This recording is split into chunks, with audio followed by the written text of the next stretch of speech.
God. Oh my God. My God. It's time. Oh my God. It's that time. Just give. It's time. It's God time? What time is it? Yes. We are turning this into a Christian rock podcast. We are now all about our Lord and Savior, Jesus Christ, and that's, Big V's. Yeah, I'm trying to bring in those Christian moms. I don't think they're gonna like how much I swear though. So welcome back. Pleasant Select has begun. That's right.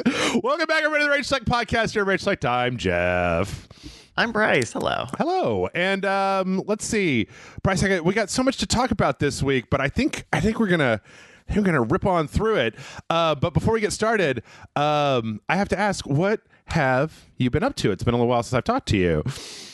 It has been a little while, and I gotta say I haven't really been playing as much games. It's been tough for me to find time to play games. We've been so busy with we relaunched one of our podcasts, and we're working with some new editors and stuff. And so it's been I've mostly just been tell me if this tracks. I've mostly been like watching compilation clips of Bar Rescue on YouTube. I can see it. I can see it. It's like it's been between that or like there's the one game I've been playing pretty consistently is an idle game on the iPhone, Exponential Idle, and it's a like mathematicians clicker game. You like actually have a mathematical formula. Oh my God! And you buy upgrades to your variables and the formula, and then there's a secondary layer where you get students, and then there's another layer where there's like a simpler idle game that he plays for you, but you have to unlock those later in the game. Jeff, wait, tell me the name again. What's the name of it again? It's Exponential Idle. It's free on iOS. You can pay $2 to get like a permanent boost, but there's not really like ads, I don't think. Okay. Well, I'm kind of in the same boat. I beat the story mode of Mario Golf last week, which that was pretty fun. But what I actually wanted to do is I wanted to take this opening point. Were you on when I made my impassioned plea for everybody to go buy the spin brush off of Amazon? No, I don't believe. Okay. I don't believe that was me, but I would love to follow up on that energy. Okay, so I have a new thing. A thing I've been from time to time. I've been thinking about my life and just like thinking about problems that, or man, aren't we all? Thinking about like things that are a way. And is there a way for those things to be better than that way that I've just never considered because I've just always assumed that the regular way was the way that it was?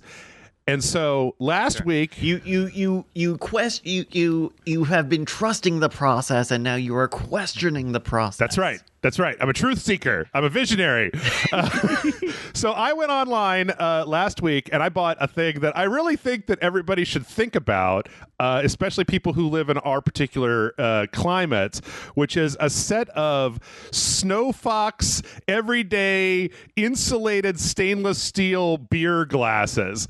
Now, I've got my coffee in one of these today, and I think that this is amazing because I think that you just for me at least, I go to Starbucks, I get my coffee's in a plastic cup, you start drinking your coffee, and then like halfway through all the ice is melted and it's all watered down and stuff.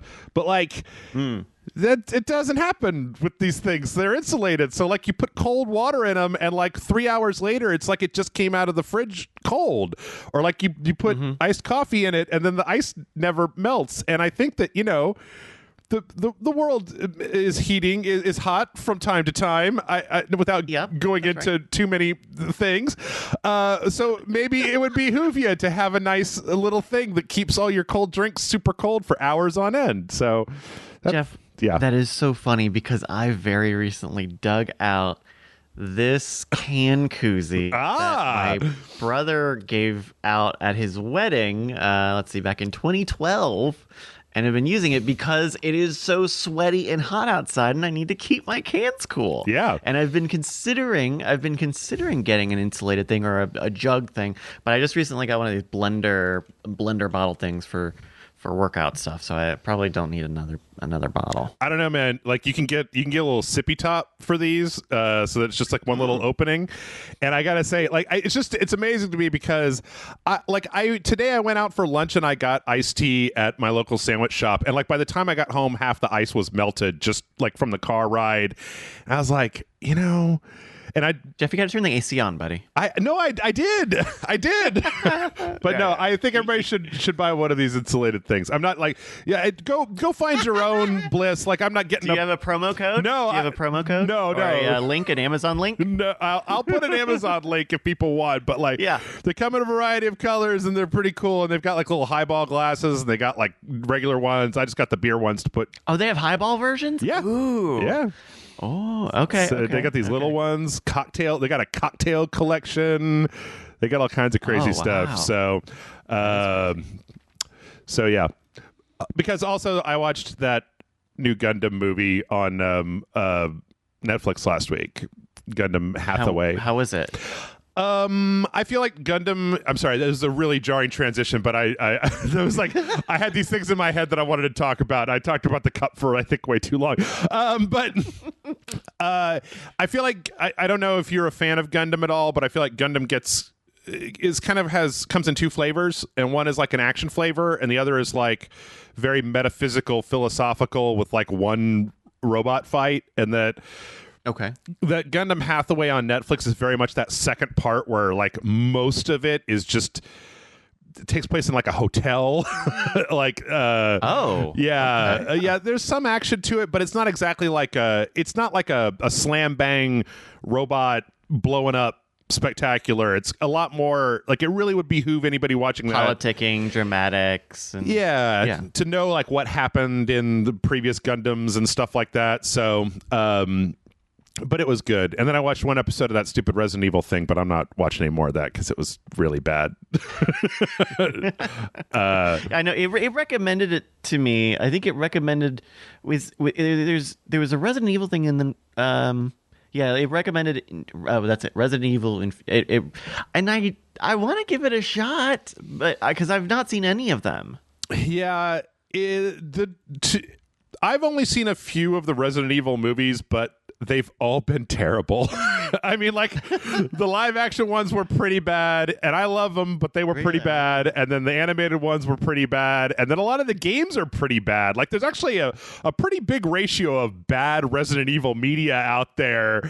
And I don't know, the first episode was really weird, and I couldn't decide whether it was lip synced to English or Japanese because neither one of them looked right, and I just kept switching, and it was like it was boring. I don't know. Oh, that's a shame. Resident Evil Village is awesome.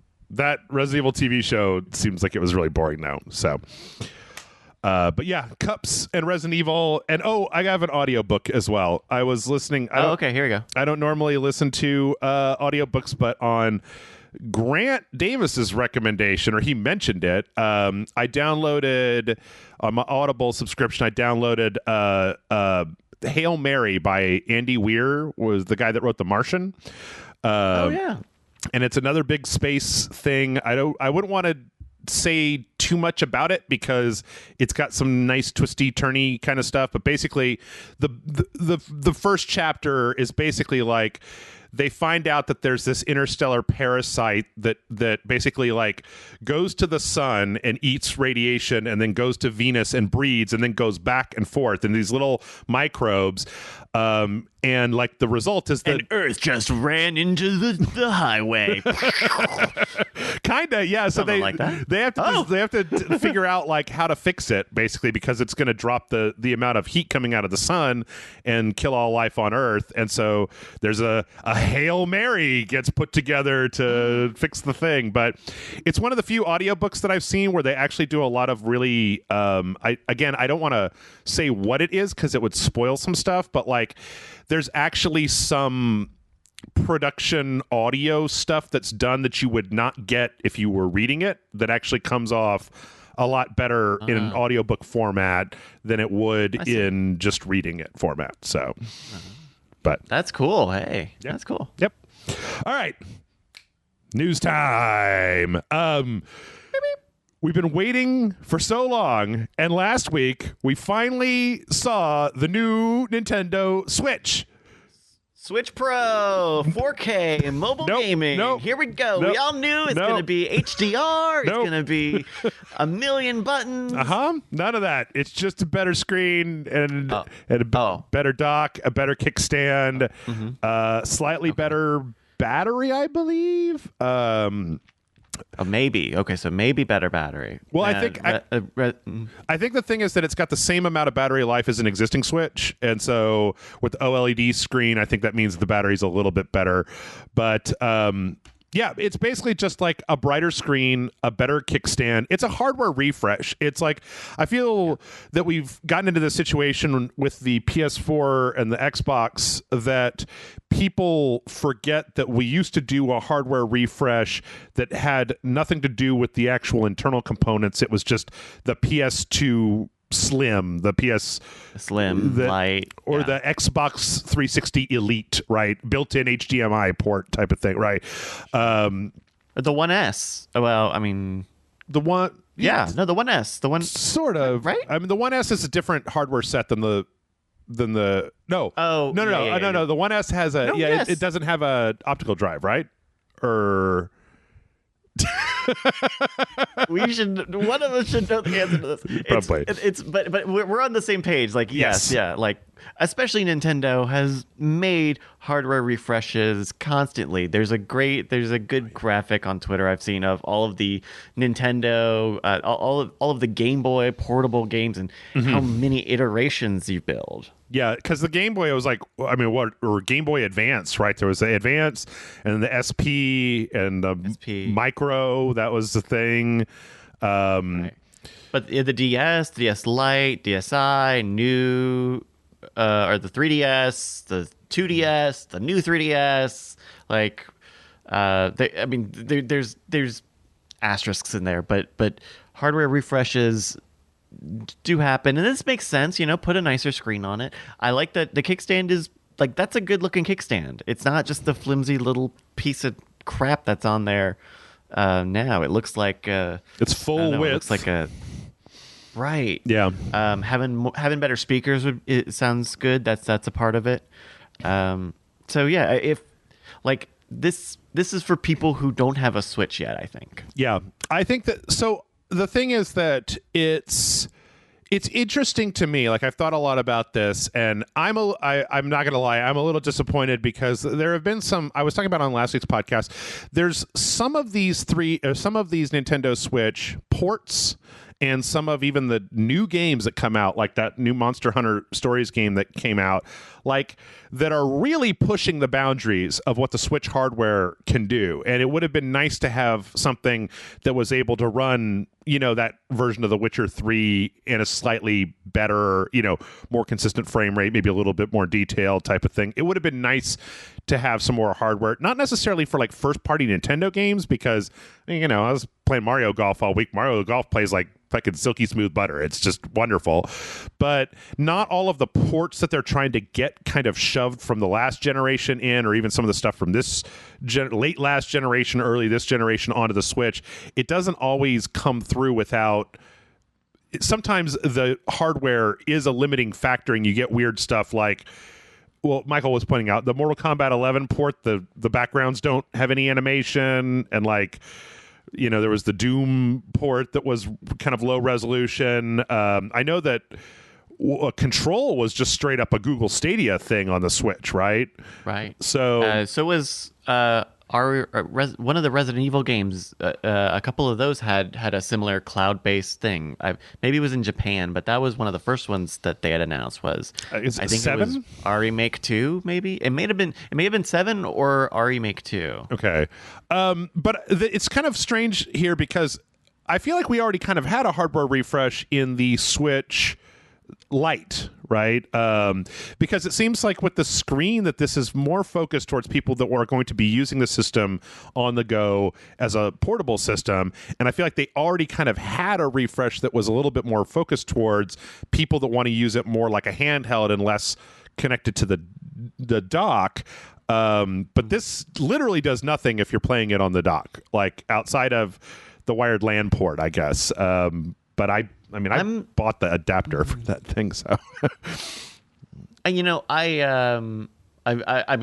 wasn't on the camp of like it's time for the Switch 1.5 or the Switch 2, Switch Pro, what have you. But I do think that it is a little strange because they're marketing this is a little higher price than the standard Switch. Mm-hmm.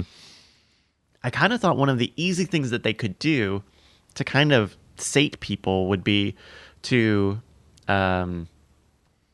basically offer TV mode or docked mode in portable mode. Like we know that there are some games where the performance is actually different if you're in the dock versus if you're playing portable. Right. And I kind of thought that would be at least a middle point of like, hey, bigger screen, bigger resolution, it's brighter, there's a little bit of a bigger battery, but now this is a Switch Plus or something, but maybe not something where it's like this is a new generation of content until the Switch 2 is ready.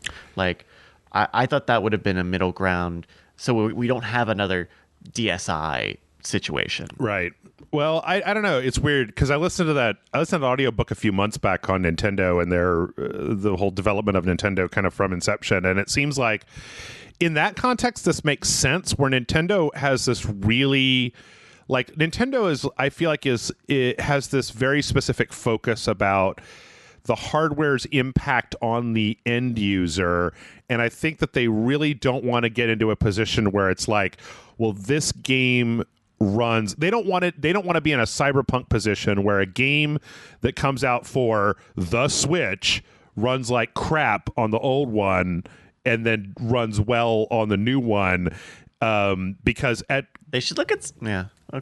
I mean, I don't know. Currently, like there's enough of a performance parity between them because there's no hardware difference that it's like it's going to run the same on whatever Switch you have. And I think that Nintendo, being a very conservative company, really likes to go for that level of consistency rather than trying anything. I mean, Nintendo's very averse to experimental, or when they do something experimental, even like the Switch, like the Switch is kind of the end result of a bunch of different tech that was worked on through their handheld stuff and the evolution of like portable processors. And I'm sure that thing was in development for like 4 years before the Wii U gamepad was like a prototype for the Switch. Like there was a lot that was a culmination with the Switch, and I don't know. And I think that if the Switch OLED model, I think if it was, say, in the way that I described, somewhere hardware had better hardware or better performance than, say, a standard Switch or a Switch Lite, you would suddenly make those two devices look worse, especially the Switch Lite, which only plays in portable mode. Yeah. And B, I had a good B too. Oh man, I had a great B, and I don't remember it now. Well, that's all right. I'll say something else, and then it'll come to you. We also found out. Okay, so we did find out that it's coming in October. It's going to be $350. Is that the current Switch is $300? Is that? It's $300. Okay. And I did remember the thing that I was going to say is that if someone had proposed that of clocking, say, the OLED model to run in TV mode all the time or have the better resolution, someone would say, here's how less battery we would have in portable mode, right? And would say, fuck no, we're not going to do that. Yep. Not until we do a whole new thing. Yeah. So I mean, I guess it's.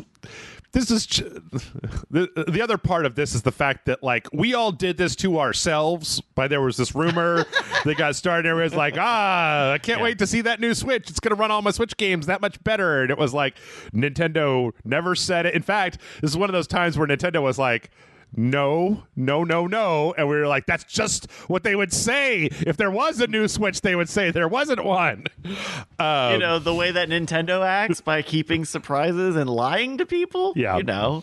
But anyway, I don't know. You know what? What it really comes down to is this.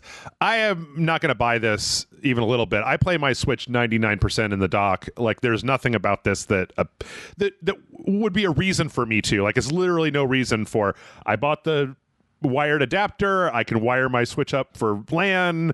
I got a Pro controller. I treat it like a console. I barely ever take it out of the dock. I mean, you have a Switch. Are you considering getting this? My Switch, I discovered a couple of weeks ago, does not boot because I think I don't know. Oh no, probably not. I would probably replace it with just a regular Switch, but I don't know. I mean, I just haven't used it in so long, and so that's kind of where I'm at. I think that this is a good option for people who are just getting a Switch, who like want to use it in TV mode and would like a nicer, more, bigger screen. It's, the Switch has been out for a few years. Like, yeah. It's also should be noted, right, that like it's not exactly like Nintendo Switch sales have been tapering off and we need something to re-energize people to buy the Nintendo Switch. It's like the most successful thing that Nintendo has done in like a generation. So, and you were bringing up price before I interrupted you, but this is not that much more expensive than a standard Switch. Yeah. So this is the thing Nintendo does, which is lower cost, keep specs low, keep battery life high, and continue to ride the technology wave, but just a little further behind. Yeah. Yep. Apparently, you can also buy the dock for this thing separate from the actual Switch if you want a dock with a built-in. Well, first off, the dock itself has rounded corners, and there's like these two-tone, the default one. Well, so the OLED Switch comes in two flavors. One of them is a white dock with white Joy-Cons, and one of them is a black dock with the red and blue Joy-Cons. You can buy the white dock or the black dock, and they are apparently going to be something around the $60 range. Strangely, they're only going to be available directly from Nintendo, like the little NES controllers or the Super Nintendo controllers they sell for classic games. That's a little weird, but they probably are not selling a lot of them a la carte, and I think they know that. Yeah. I mean, honestly, I don't know what it is here. I mean, we're done with this, so I can take a look. But if you have an existing Switch, it's like, yeah. Let me just say right now that as a Nintendo Switch owner, don't buy a whole other Switch to get a LAN port, because you can buy a $30 USB plug that will totally adapt it for LAN, and it just plug it in, it works fine. Yeah. In fact, it looks like there's even crappy generic ones on Amazon for $10. So, yeah. So yeah, that's it. That was what Nintendo brought to the table. Then we had the big Sony. What's big in quotey fingers here? Like the big 30-minute. There's nothing. The summertime Sony show, because it really wasn't an E3 at all. No, it was kind of just it was a Nintendo Direct. It was a Sony State of Play, just one of the random ones. Some of this is I always zip through. Moss is getting a sequel, the PSVR mouse game that was pretty fun. Our Arcade-Ageddon is coming out, which is this is from Ilphonic, who made the Friday the 13th and the Predator Hunting Grounds game. And is that the same people or the same? Because I think they made a whole point that that's a new company and new IP. Oh, I don't know. I mean, I know that, but maybe that was. Yeah. I mean, I actually played it because it came out yesterday, and I played it with one of my co-hosts, and it was. In fact, that video will be up the same day this podcast comes up. But it was really generic. It's just like a third-person action game against big waves of enemies, and it's very colorful. It's got a nice art style, but the actual moment-to-moment action was very like there wasn't anything especially interesting going on there. Like, imagine a third-person shooter, but it just didn't have really especially interesting weapons. It didn't have especially interesting like platforming. The enemy types were all just, it would spam infinity of the same kind of guy with gun who's shooting at you. It was very just kind of meh. So I don't know. I had this is going to be a little harsh. I got what is it called? The Destruction Derby, Destruction All-Stars, is that what it is? Yeah. On the PlayStation 5.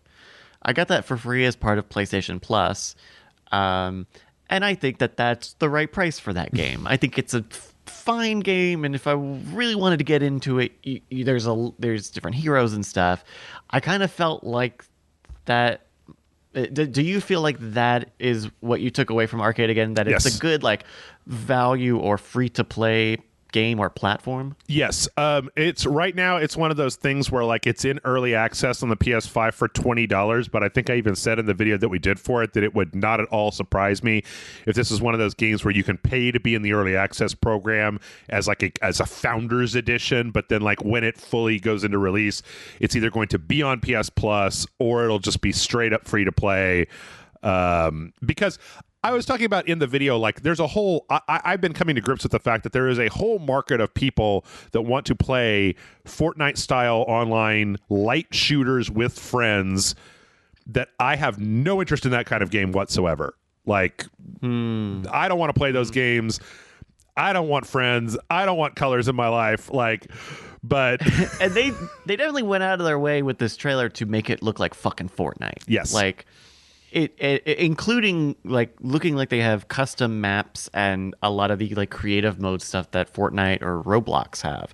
Like it wouldn't surprise me if that is something that's maybe not in the early access but is in the roadmap for, you know, someone has a slide somewhere that says Arcadegeddon as a game as a service. yeah, I'm pretty sure it's going to end up there. It didn't make a very good first impression on me, but one, it's an early access, and two, it's just not really my style of game. So, like, I don't know. I mean, anybody who watches the video that we put up should know in 10 minutes whether they want to actually shell out $20 for it or not. We saw Tribes of Midgard, which I believe that we last saw at the Gearbox Randy Pitchford E3 show.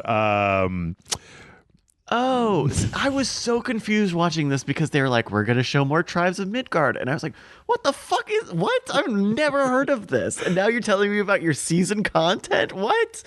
I mean, it's Vikings Diablo, right? I mean, like. Pretty much. It's Vikings Diablo. Meets, what's that one on the PC that everybody's playing right now? The Viking one where it's like Minecraft, but they're the big servers. It's the new big thing. Valheim? Oh. Valheim? I believe. Yes, I think so. Yes, Valheim. I thought okay. I tried playing it for a stream and I couldn't get into it at all. But like Valheim is apparently real big, so I could see this being a kind of like, hey, it's Diablo meets Valheim. It looks really bad though. Like it's very. You think so? I think the cell shading and the way that they've flattened out all the shadows and that it's cell shaded and it's kind of very primary colors. And from a top down perspective, I think it just makes everything look really flat. Like and especially in this generation when like the biggest thing is ray tracing and shadows and light and all these colors and stuff. Maybe I'm just spoiled by the fact that I've been playing all these next gen games, but it just looks really, I don't know. Or it might have been the fact that when I first saw it was in between Randy Pitchford making an ass out of himself on the set of Borderlands for 30 minutes. But well, and also this is a cross-gen game. This is PS4 and PS5. Yeah. So maybe, and this is this is an indie game showcase. I've literally never heard of it before. There's probably not a ton of money to make a super fancier version for the PlayStation 5. yeah, maybe Would be my guess. I don't know though, because I saw that fist forged in shadow torch. I think this game looks like super good. I mean, it looks so good. For anybody who forgot, this is the one with the rabbit with the giant robot hand, and it's like a Metroidvania 2D action game, and I think this looks sick as hell, and I cannot wait to play this game. Did you what did you come away from this with, Bryce? I thought it was an interesting trailer. It's kind of a Rocket Raccoon sort of vibe from the rabbit a little bit, right? He seems kind of like a rough and tumble sort of character. I think it could be really cool. I would want to know a little bit about how the action of the game plays, because it is a side-scrolling I guess melee sort of game. So I'd want to know a little bit more of like, is it system based or is it really like timing and style based? because it's a really interesting aesthetic of this killer bunny. It reminds me of Shadow Complex in some ways, but I don't know. I looked it up on their website because I was having a discussion with somebody in my Discord about like, is this a Metroidvania? And on their website it says like diesel punk Metroidvania action adventure. Like, so I don't know. We also got a release date of September 7th. So. A lot of September. This is a lot of this stuff in this showcase is September. Yeah. It seems like September is the new October. I don't know what to say there. I couldn't keep my brain kept not wanting to watch Hunter's Arena Legends, which is some kind of like live service brawler, Asian themed microtransactions. Like, you just keep saying words, and the more words you say, the less interested I was in the whole thing. Like, I don't know.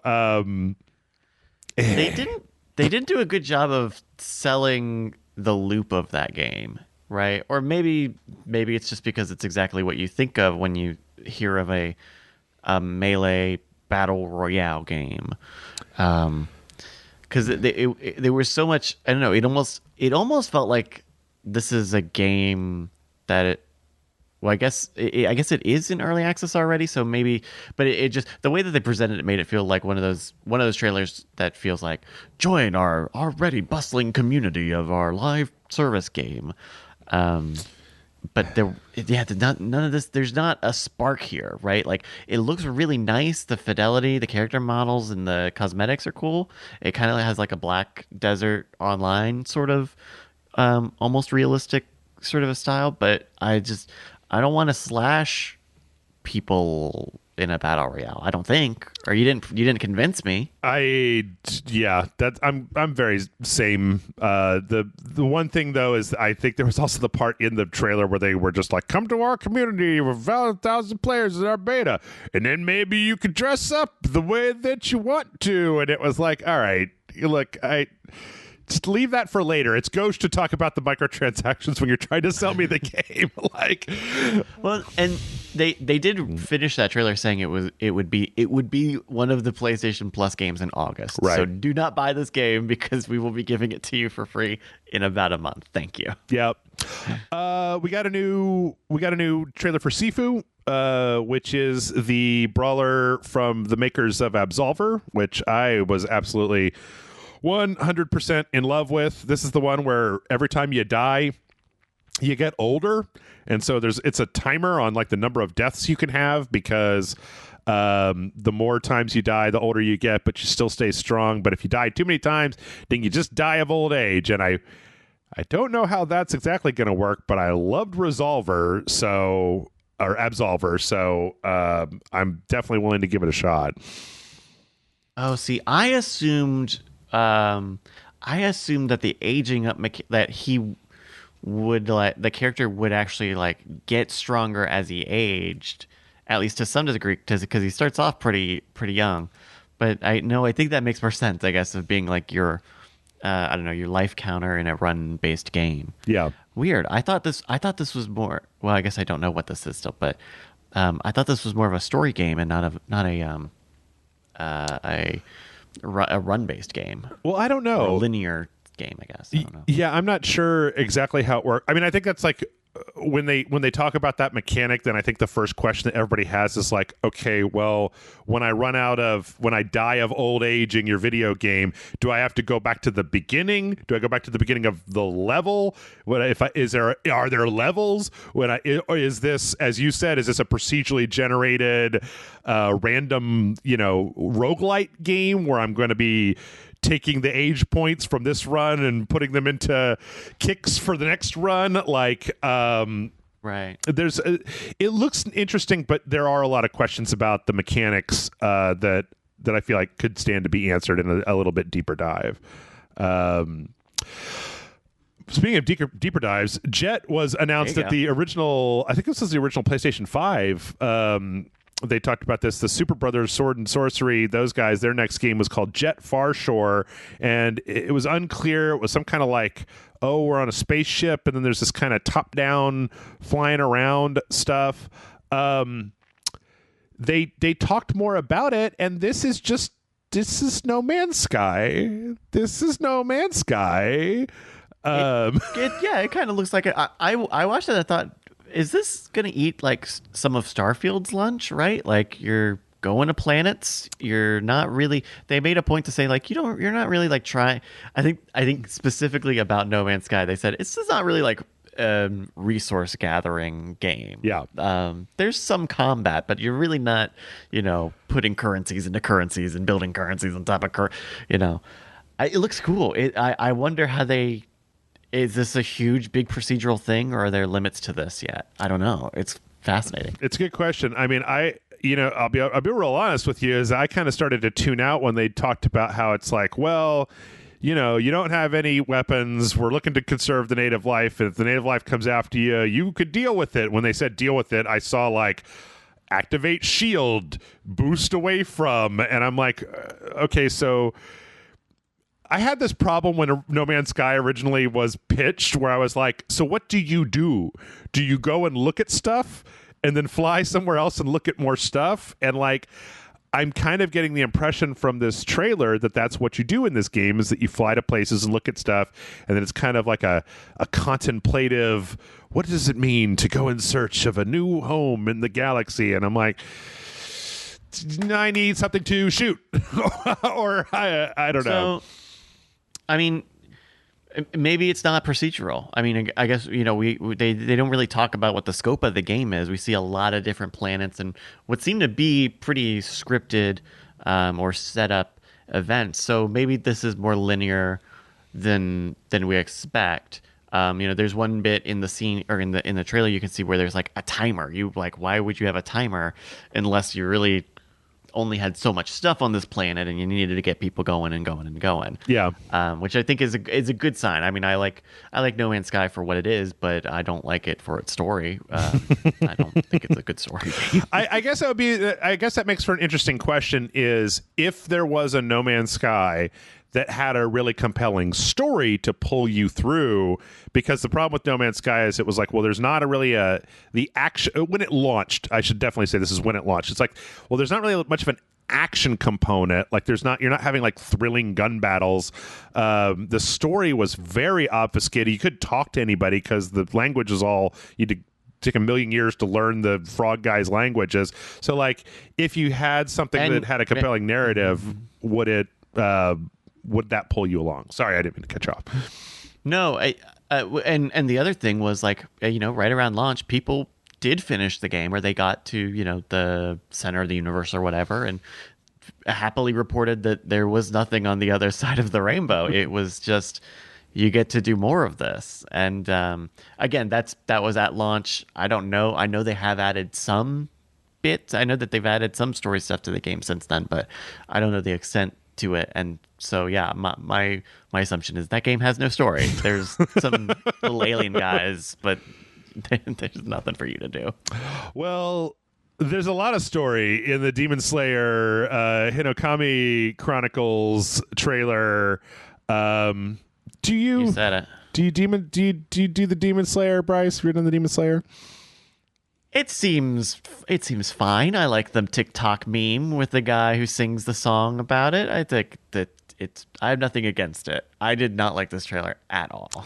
Yeah, I think that this trailer definitely reinforces that. We're going to spend like one more second here. It definitely reinforces the idea that it's like arena-based battle games.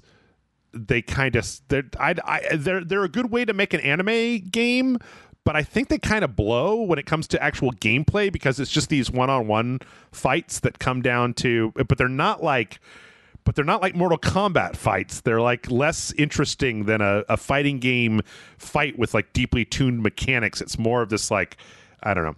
In any case, it's funny because I watched all of season 1 of Demon Slayer, and everything from here is just directly from episodes of Demon Slayer. And so I know what happens in every one of these fights, and I know. Let me guess. The good guys win. Yeah, I mean, but I think that there's got to be a better way to make anime games than just to do this like it's a one-on-one fight, and then we're just going to do the exact story from the show in a one-to-one. Is this what the show is? Because watching this trailer, the idea is they're in some mansion, and all of the fighting clearly takes place in one big empty room. But then there are other scenes of like walking around and talking in the mansion. Does the show take place in one mansion? Do all the fights happen in the same cavernous tatami room, or no? They're showing this is like 1 or 2 episodes of the anime, but like previously they showed. Earlier in the arc, they showed later in the first season, they showed the training section where you fight the kid, and then there's like later on when you're fighting some of the more the bigger demons, they showed the forest. That's the big climax of that season. So this is obviously just like based on this part of the show. Again, I almost feel like it would be interesting. I think last time when we first saw this, I said I'd be interested for somebody to try this who hadn't watched the show, because the show's really good, and if all this is doing is just one-to-oneing the show, it should be great, except that if you've already watched the show and you know everything that's going to happen, then you know everything that's going to happen. So I don't know. Maybe the idea is to treat it like a Kakarot play of like, if we just retell the story, people like the story, we'll just give them the story. Yeah, maybe that's all they need. I hate that. I wish they would take these anime universes, and instead of being like, now you can be Goku and play the thing that you've already seen, if they would like go off over here and do something different that was in that, which I guess they've done, like especially in the Xenoverse. That used to be what you would do with licensed games. Yeah. We got some more Lost Judgment, which I'm super happy for. I don't know how much more excited one man could be about one video game about an ex-lawyer who beats people up, but there's also like skateboarding and parkour and just all kinds of stuff. There's an attack dog. I was glad to see that they are we've known that this was going to be set in Yokohama, just like the new Yakuza series is. But it actually did feel good to see like all of these extra new little side mini games that they're building in, because that was my one kind of letdown from Yakuza was there was some things to do, but not like it felt like the first Yakuza game where like you could do some things, but it was kind of an empty city a little bit. Yeah, I don't know. I really like Judgment, but see, I don't know. I guess when you say that, it's funny because I went and did all the dumb crap. I won all the drone races. I fell real hard for original Judgment, but as I felt really hard for Death Stranding, and we saw the Death Stranding director's cut with some new stuff in here. Seems like a lot of new stuff. Like, I don't know. Are we talking about the Ghost of Tsushima stuff this week or not? But like, in a world where the Ghost of Tsushima like upgrade path and prices are out, like the Death Stranding, upgrade path seems like you get way more for way cheaper. Yeah. I mean, they're different games. Don't get at me, but like, you understand what I'm saying. Is like the value propositions for both of these Sony titles seem way out of whack. Yeah, I agree. I think a lot of that has to do with I don't really know what that has to do with, but it looks like there's new tuning, there's new bosses, there's new weapons, there's like new combat mechanics, there's single player content. There's just all kinds of stuff in here. There's races. There's a racetrack for you to do Gran Turismo races on. And like the driving in that game's not great. Like Yeah. There's like, I love this idea that there's a cargo catapult where I'm not sure if you could just shoot the cargo all the way to the person's door.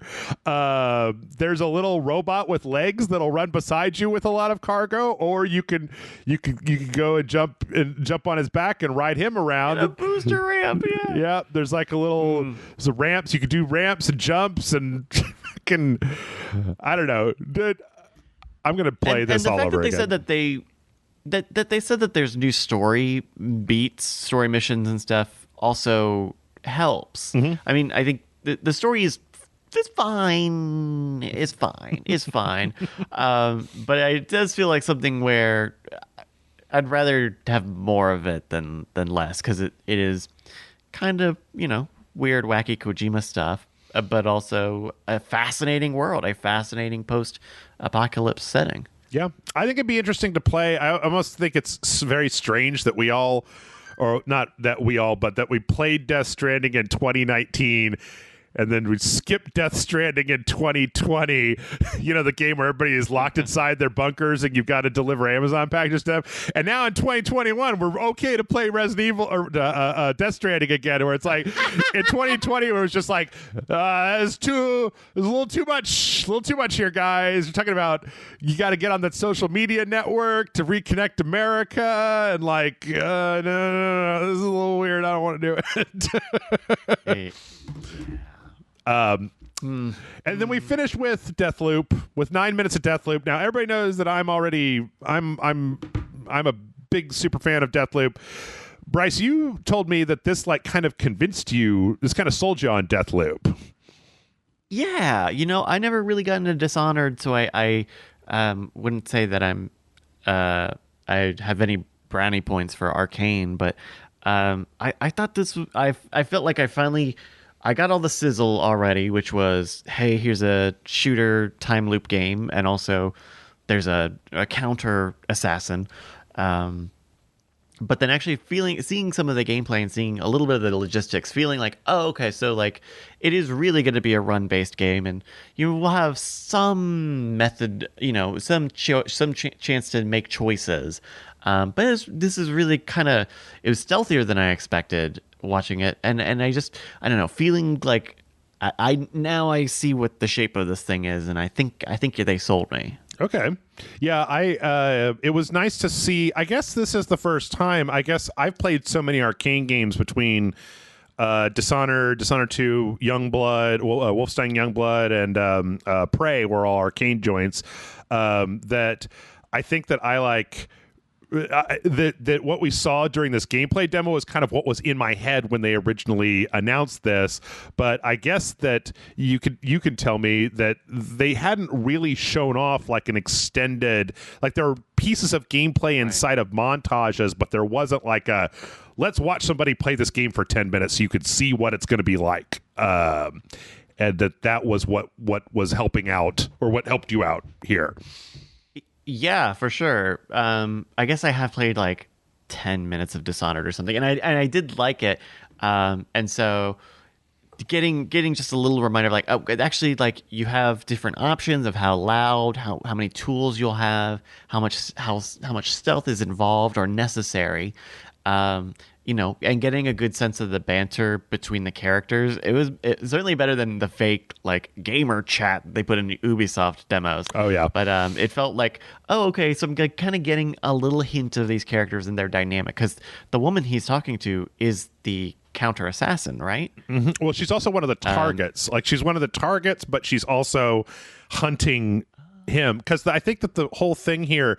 Okay, if I don't know if this is exactly how it's going to go, but like the way that it seems from what I've seen so far is that it's like there was a part in here. The whole gameplay was trying to assassinate this one character. And it was like, well, this guy is going to be making a speech at this place today. And so then there were you were listening to these two NPCs and they were like, I don't have a ticket. They were like, well, you can always climb up the mountain on the back of the thing. And they were like, I'll break my neck. I wouldn't want to do that. And so you're like, oh, okay, well, I could do it that way. But I think that the conceit for this thing is that you're going to have like a limited time period, like a day, where you are meant to kill all like 8, I think, of these targets like in the same day. And so I think that a lot of it is going to be finding the best route. I think it's going to be like if you imagine if Hitman was on a timer and you had to kill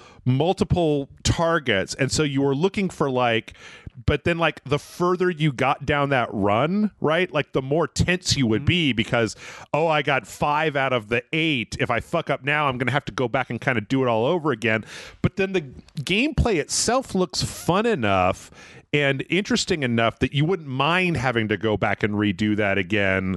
I don't know, because they talked in previous, I feel like in previous times I heard that there's like multiple different ways to assassinate the different targets. Like in this video, they've got this dumb joke thing where you're over the meanest person, you got to say something really mean, and if the audience decides you weren't mean enough, they drop you in a meat grinder, and so you go in there and wait for the guy to come up to the meat grinder, and then you drop him in the meat grinder. But it seems just as well that you could just shoot him, or that there's probably other ways, depending on like the time that you get there, that they're like Hitman, where they each have like a schedule, and then you can kind of map out in your mind how to get through this process with enough time to get from point A to point B to point C. I would imagine it would be the sort of thing like a Hitman level, where like once you know how to kill somebody and you've got the route mapped out in your head, like the first time you're going to be taking your time, you're going to be looking at stuff, you're going to be plotting out like where the resources, but then the 8th time you do it, you're just going to fucking like wait for that guy to turn his back and then run directly up to him and like hit the guy with a fish, and then he's dead, and then you're like on your way to the next target. That's the impression that I get from some of this, but could be wrong. And I think man, I do think it's fascinating having a run-based game, but you have a deadline instead of, survive all the way to the end, which I guess you still have to do here too. I would expect I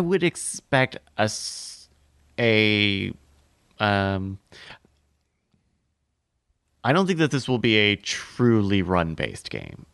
There was a complaint I had heard about Hades, in that like if you're very good at Hades, you probably can't beat the game the first time you boot it up, because there are upgrades to get, there's stats and stuff, versus something like, I don't know, Outer Worlds or Wilds, like Outer Wilds, where if you know the thing you got to do, you can just go do it, and anytime you could just start do that thing. Sure. And so I don't know if this means that there are 8 worlds, and maybe once you beat a world, you get a shortcut to like, oh, hey, if you get here early enough, he's actually going to be asleep right here. So as long as you like, we give you the trick on the shortcut to how to get to him, then that's how you'll make linear progression through these targets. Or is it like a completely open world, and you're actually, I don't know, taking a look at everybody's routine. Everybody has a full day routine, and you are left to your own devices, because that's fascinating too. I want to know either of those, because I think that's really interesting. Yeah, I don't know. I'm trying to figure that out. I'm reading the Wikipedia article for it at this point, but another game with the time loop. The time loop is not strictly timed and is aimed to give players more time and freedom to take out these 8 targets in one loop. Player use a combination of stealth, parkour, attack skills, and gadgets. So it seems like there's not an actual time limit. But that it does seem like you fully reset if you die. So I don't know. The more I talk about it, the more it seems like more like Hitman than anything else, where it's like it's all going to be about examining the environment, coming up with a good approach, like finding these little mission stories and figuring out the best way to get to a thing. But I like the idea of a Hitman it's sequential where you have to move on to the next target after you kill this target, but it all happens in the same big area. And I don't know, mixed with Dishonored, the tools from Dishonored, because I guess we haven't even talked about it, but like there's some like throwing people with telekinesis and like grappling people you into have, like, stuff. Psychic powers in this game. Yeah, that's weird. Like it's also very gory. Like you have a big ass knife, and the melee kills are brutal. So and then that's all combined with like the weird mod 70s aesthetic to everything, the big bright colors and the kind of overall just way that things look, the costumes and the people there. So I don't know. I mean, I tell you what, it's all adding up to just be like, I want this game. Give it to me, please. That's kind of where I'm at. And we did get, I don't know if we previously had a release date, but we are getting it September 14th. So September. Yep. Big September. Let's see. We got about 5 minutes left, which I believe is we can run through this Nacon conference. There's only a couple things in here worth really talking about. Nacon being a publisher. In fact, you know what? I'm just going to tell people that, like, you know what? There's only... Okay, there's only a few things in here. All right, we got the biggest thing is probably RoboCop Rogue City, which is got a full not CG, but like a pre-rendered teaser. This is from the people that made Terminator Resistance, which came out a few years back, and like a lot of people really liked it as kind of like a more action-oriented post-apocalyptic, but with some crafting and you're fighting Terminators and stuff.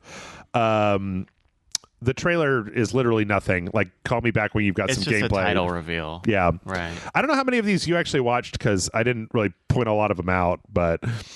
I did... I looked a little bit at this Gollum thing, and I thought this was like a fan thing because I did not see this in the in the context that this was a whole keynote sort of thing for this publisher. Mm-hmm. So I thought this was like a really nice like fan game or something. Nope, this will be made by Daedalic Entertainment, who made the Talos Principle and a few other games. I mean, they're like they're a big developer. They've made some or publisher.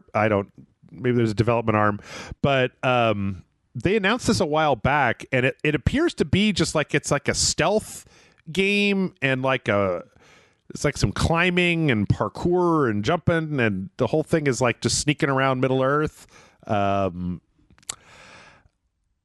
I mean, I'll be honest. Like, would they watch this thing and they're just like, we're finally telling a story about everyone's favorite character, Gollum, and I'm just like, dude, fuck that guy. I hate Gollum. Like, or I don't hate him, but it's not like I'm like, oh man, give me that game about that weaselly worm dude that ate raw fish underground for like 30 years and killed his best friend. I can't wait to see him be the main character of my video game. I mean, yes, but also it's like a world building thing, right? Like, oh, if you're Gollum, you probably can sneak around and like get insight into the world, but I'm sure that they're gonna make it like an adventure game. I don't know. So I only clicked on that because of the Lord of the Rings thing. The rest of the stuff I actually did not even get much of a look at.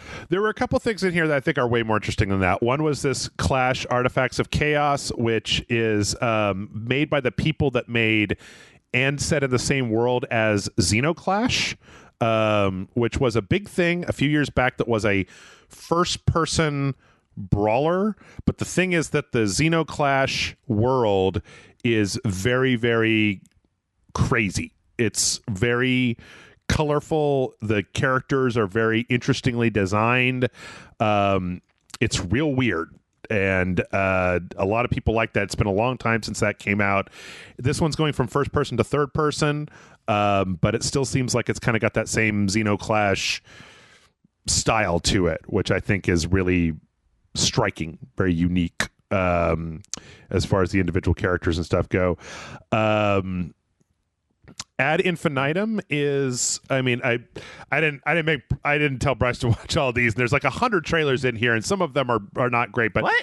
Ad infinitum is a World War I horror game. There's a teaser for it here that's really interesting. My computer seems like it wants to lock up every time I play a YouTube video, so I'm not going to do that. But it seems like the whole thing is, or the whole trailer is like trenches of World War I with like a body, and then like a weird horror arm comes up and grabs the body, and that's like the entire trailer. This has been in development for a while, but apparently they're finally getting kind of close to being done. Steel Rising is actually kind of interesting because Spiders, the folks that made Greedfall and a few other things, this is their new game, and it's like it's an alternate history. It's during the French Revolution. It's a third-person super action game with like this lady and all these like steelpunk. She's got these fans that she's throwing at like steelpunk dudes, and they're blowing up, and it's really strange and striking looking. Yeah, there's a lot of like there's a lot of automatons being destroyed in this trailer. Yeah, it's kind of interesting, and I'm always down for Spiders, the company, not the thing, but the company, because they're at least very creative. The last thing they did was Greedfall, which was not my bag, but seemed very creative, and I know a lot of people who kind of got into it.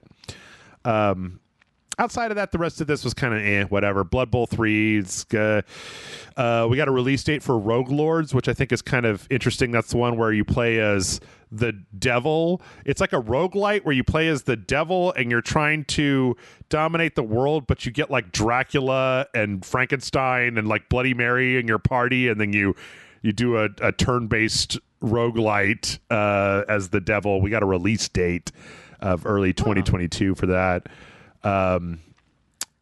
Session. That's clever.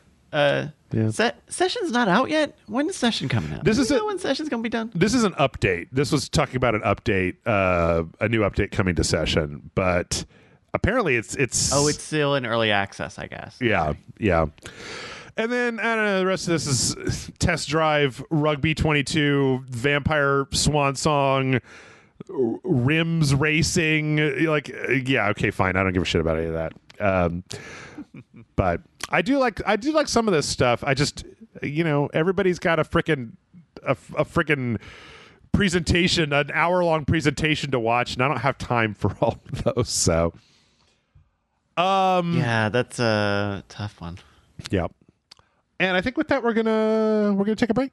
For about an hour. We're going to zip through the rest of this stuff. I feel bad because I put out a call for questions, so I have a boatload of questions this week. So we're going to zip through this second half, and then we're going to take some questions. So stick around, everybody.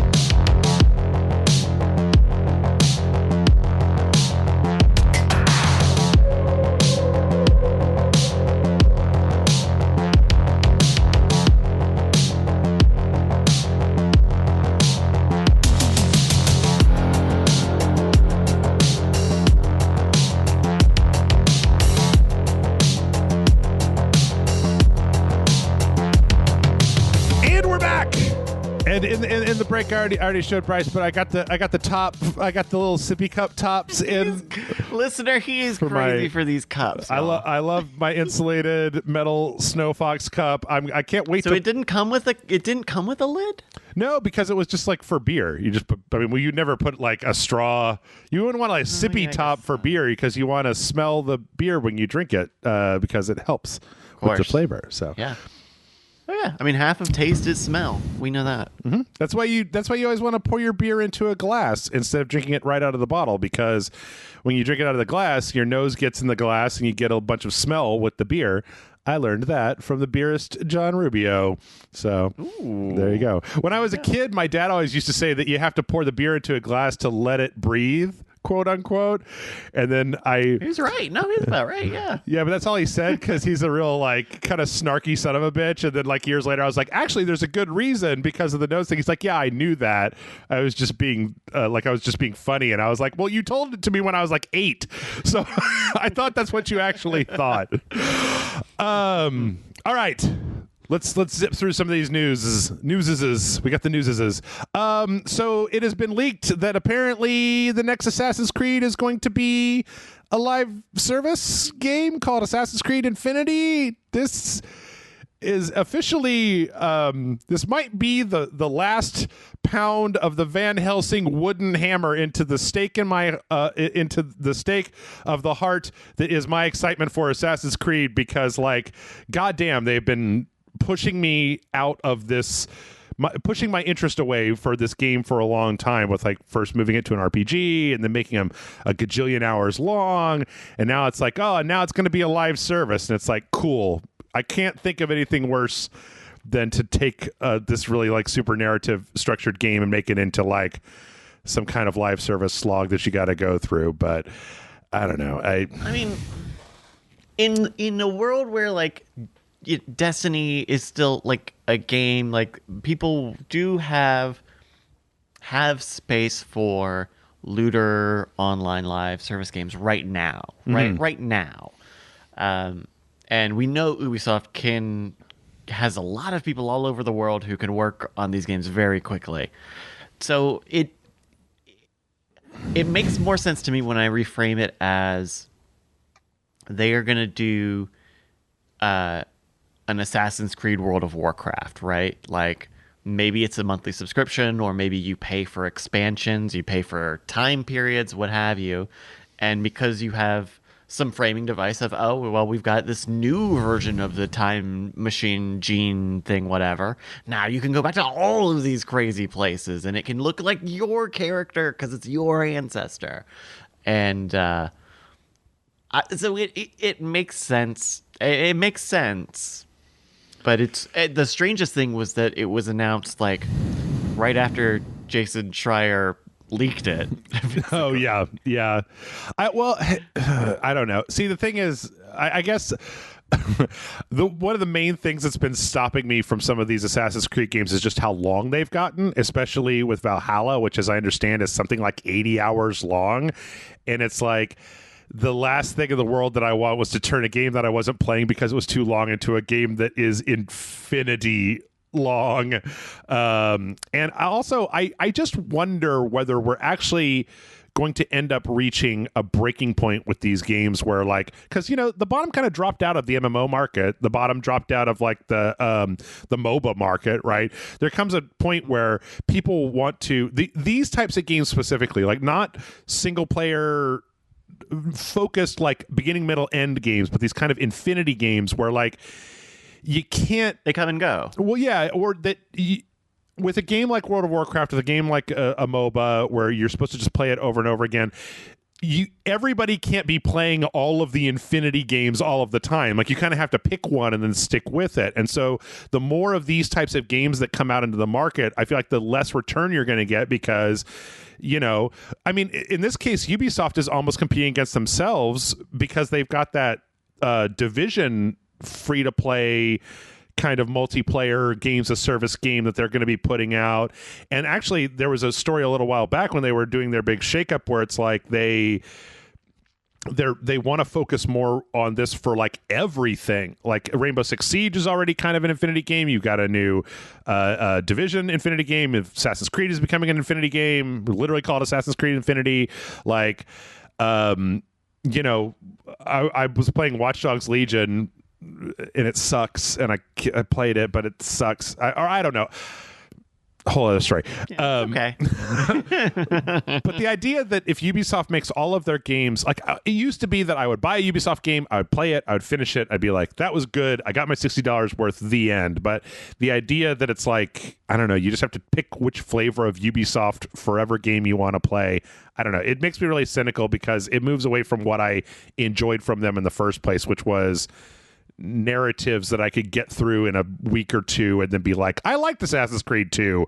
It was a great game and I played it and I'll never go back to it. But I don't know. To me, this supports what I had heard as an objective from Ubisoft years ago, which is to get away from designing big, memorable moments that the player will love forever, and instead build systems where the players are generating their own great moments, right? Oh, Right. I got that great kill in Siege. Oh, we all teamed up on Division. We brought this raid down, whatever.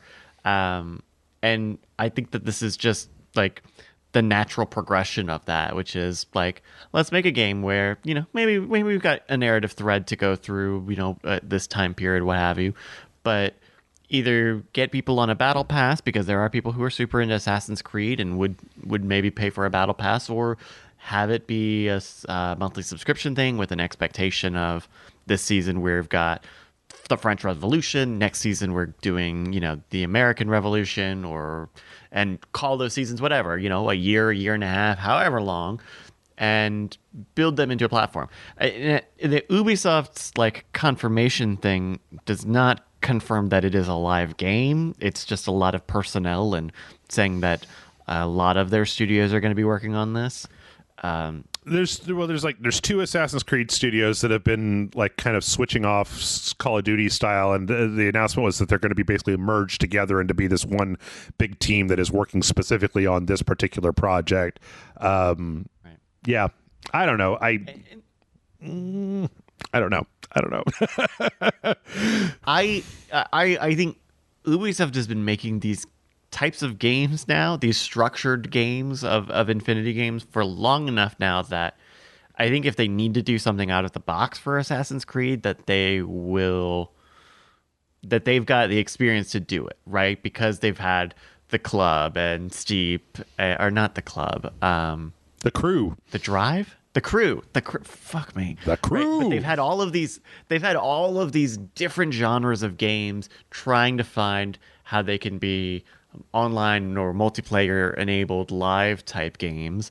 And I think now that they have got probably a pretty impressive track record of at least number of games made with those structures, that whatever they need to do for Assassin's Creed, they will be pretty well prepared to do it. Yeah. I don't know. It's just not my thing, not my bag. We had some more Ubisoft news where this was kind of crap. Might and Magic 10 had an online DRM component to it, and Ubisoft had announced a little while back, and then recently they just turned off the DRM server. So you can't play the single player of Might and Magic 10 because it can't authenticate with the DRM server. And apparently they've been some people found some workarounds for it, but even the workaround won't let you play the DLC. It's still the DLC parts, and some of the extended stuff is locked out. Apparently when this was brought to Ubisoft's attention, their response was to delist Might and Magic 10 off of the Steam store and their own store, and the end. So maybe keep this story in mind when you invest heavily in the online Infinity service-based model that is the Division, Assassin's Creed, Skull and Bones, before you buy those new sales for Skull and Bones, if that game ever comes out. Okay, so this game is from 2014, Might and Magic 10 Legacy. Yes. Okay. Yeah. Is it, God, the question is, are there so many people using this authentication server or whatever online service component that they have to connect to Ubisoft to? Are there so many people playing it that you're going to save a lot of money by turning it off? Or are there so few people using it that maybe it's just the overhead cost, but it's still a cost, and it's not a lot of people? But then at that point, you would think that that's the minimum amount of cost required. It's always very difficult to justify turning one of these things off without them saying, no, this is too expensive, or no, and then a long phase out. Everyone knows don't buy this because it's going away. Right. Or I don't know. Bullshit. I don't know that I can think of an example where this happened with a single player game. A lot of times it's we're turning off the multiplayer servers for Homefront. You can't play Homefront online anymore. And it's okay. And that's in and of itself present some issues where like there'll be online trophies, right, that you can never get once they turn the servers off, but you can still play the thing that you spent the money on.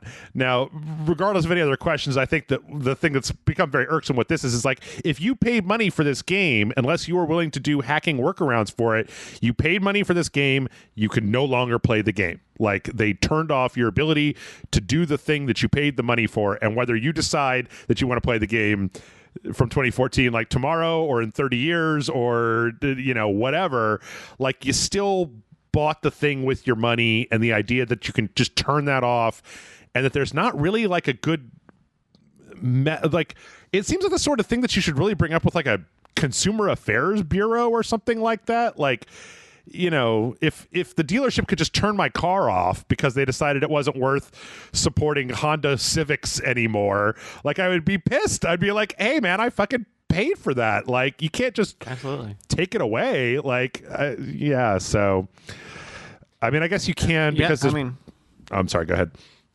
Well, I mean, this is, man, how many decades at this point are Ubisoft and DRM issues fucking in the news? I mean, yeah. I remember back in the day, the fucking shitty Starsky and Hutch game. Was that it? No. It was Driver San Francisco, I believe, where, like, for whatever reason, at the time, Ubisoft was making all of these games, these single-player games, have online DRM, and then it didn't even work.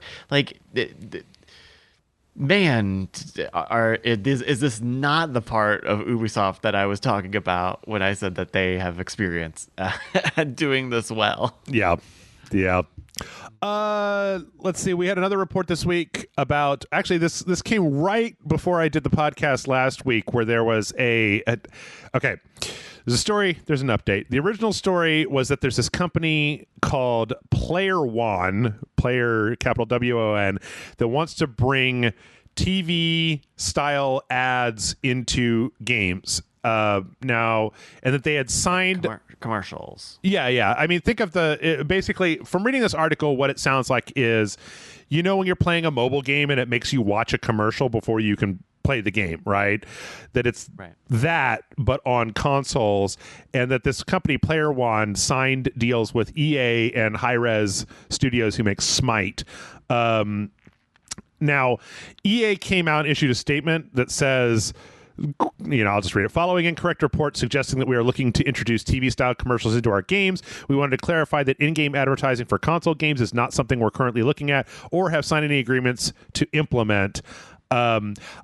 I personally think that comes from the fact that EA is really under a microscope right now, that, like, starting with the Battlefront 2 microtransaction stuff, that everybody's like, they're watching EA like a hawk for anything to jump on that EA does. So, like, because wasn't it EA that filed that patent for the whole, like, we're gonna show you, we're gonna pair you up with people that have microtransaction guns and that whole thing. I mean, yeah, where they would clandestinely matchmake you such that it seemed like they could tweak, they could have some control over your playing and winning experience to stimulate your mind better, get you play more, spend more. I think they ended up denying that too, and that's the kind of thing where it might be tough to prove. No, you're right. There was a court case because someone didn't like that being in FIFA. I know that they filed a patent. I know that in this article it talks about, I don't know if it was FIFA. I think you might be thinking of it, this article on VG247 specifically mentions UFC 4 that launched without ads, and then they put ads in, and then everybody complained, and then they took them back out again. I feel like this might have also happened on, like, there was like a basketball game that had something like this that came up, where it was like simulating like a brought to you by probably. The bad thing about this, I mean, it's just a matter of time before they bring on every other cell phone Skinner box mechanic into other games eventually. The thing that's generally kind of gross about this was they talked about this simulmedia group talking about their research where they found that if you show people ads, then they're more willing to buy stuff, and that they're willing to have this amount of ads. And it's just like, God damn it, guys, just fucking stop it. Well, stop it. So, I mean, in the first part of the show, I talked a little bit about I was playing this exponential idle game. Yeah. And this just lodged in my mind the way that they do ads, which is you can say, I will watch an advertisement and I will get 2x. I will get a 2x multiplier for like 3 hours, and it can stack up to 3 ads or something like that. And I'd done it before, and then I ended up spending the $2 for just the permanent buff. But if it's a free to play thing, and I'm choosing to watch an ad to get a buff of some sort, yeah.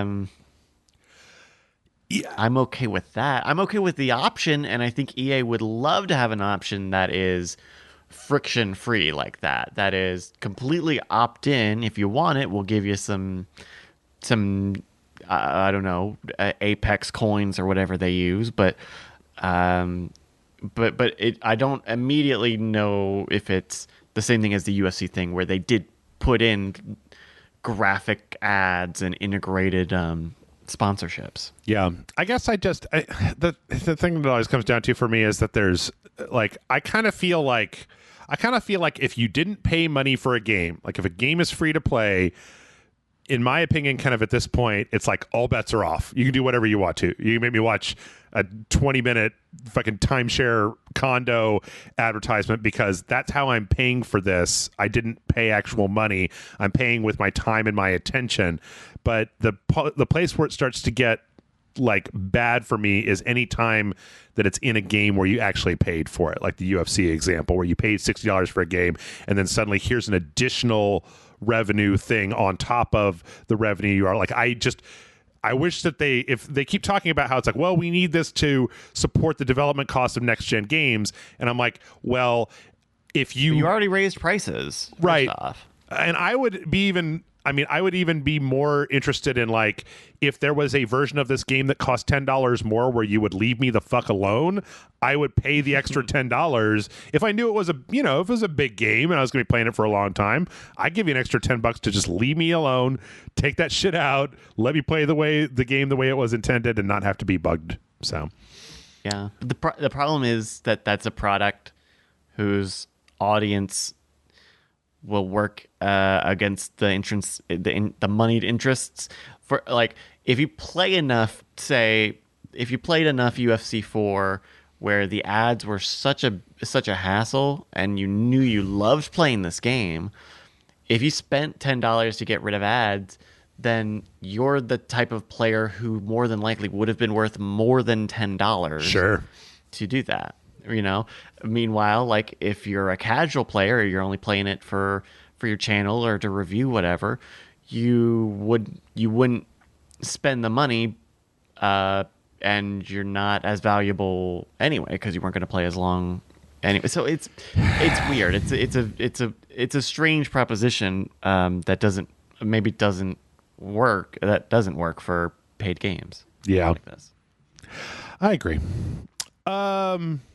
Let's see. This is a very interesting story. So last week, we had a thing. I don't know how much you've been following Buttgate from the Mass Effect. I'm aware of it. But so in the original Mass Effect trilogy, when it came out, it seems like it's part of just the automated kind of camera alignment that happened in some of these cutscenes. There would be these scenes where you're talking to Miranda and it would show Shepard on one side, and on the other side, it would basically just be Miranda's ass. And due to the way that Miranda's outfit is, her outfit kind of goes right up in there. So you're kind of looking at this butt the entire time. There was a modder that modded this out of the original who was like, hey, I fixed it. So the camera's in the place where you're not just looking directly up Miranda's backside. When EA put out the Mass Effect Legendary Edition, they changed these camera angles. And it wasn't just Miranda. It was also a bunch of other players. It seemed like it was if Shepard was standing and then the player was in the foreground and they were up high enough, you kind of ended up just looking at not their back, but at their backside. So they fixed that for a bunch of different characters. The internet was unhappy. So the same modder who originally modded that out has created a mod to put it back in if what you want is to look at a bunch of asses in mass effect. You get it there because there's ass in the mass. Oh. All right. So, yeah. Fine. More choice is good. There's also mentioned in the story on Polygon that apparently there's a mod which during those particular butt shot scenes just adds random farts in while the dialogue is happening.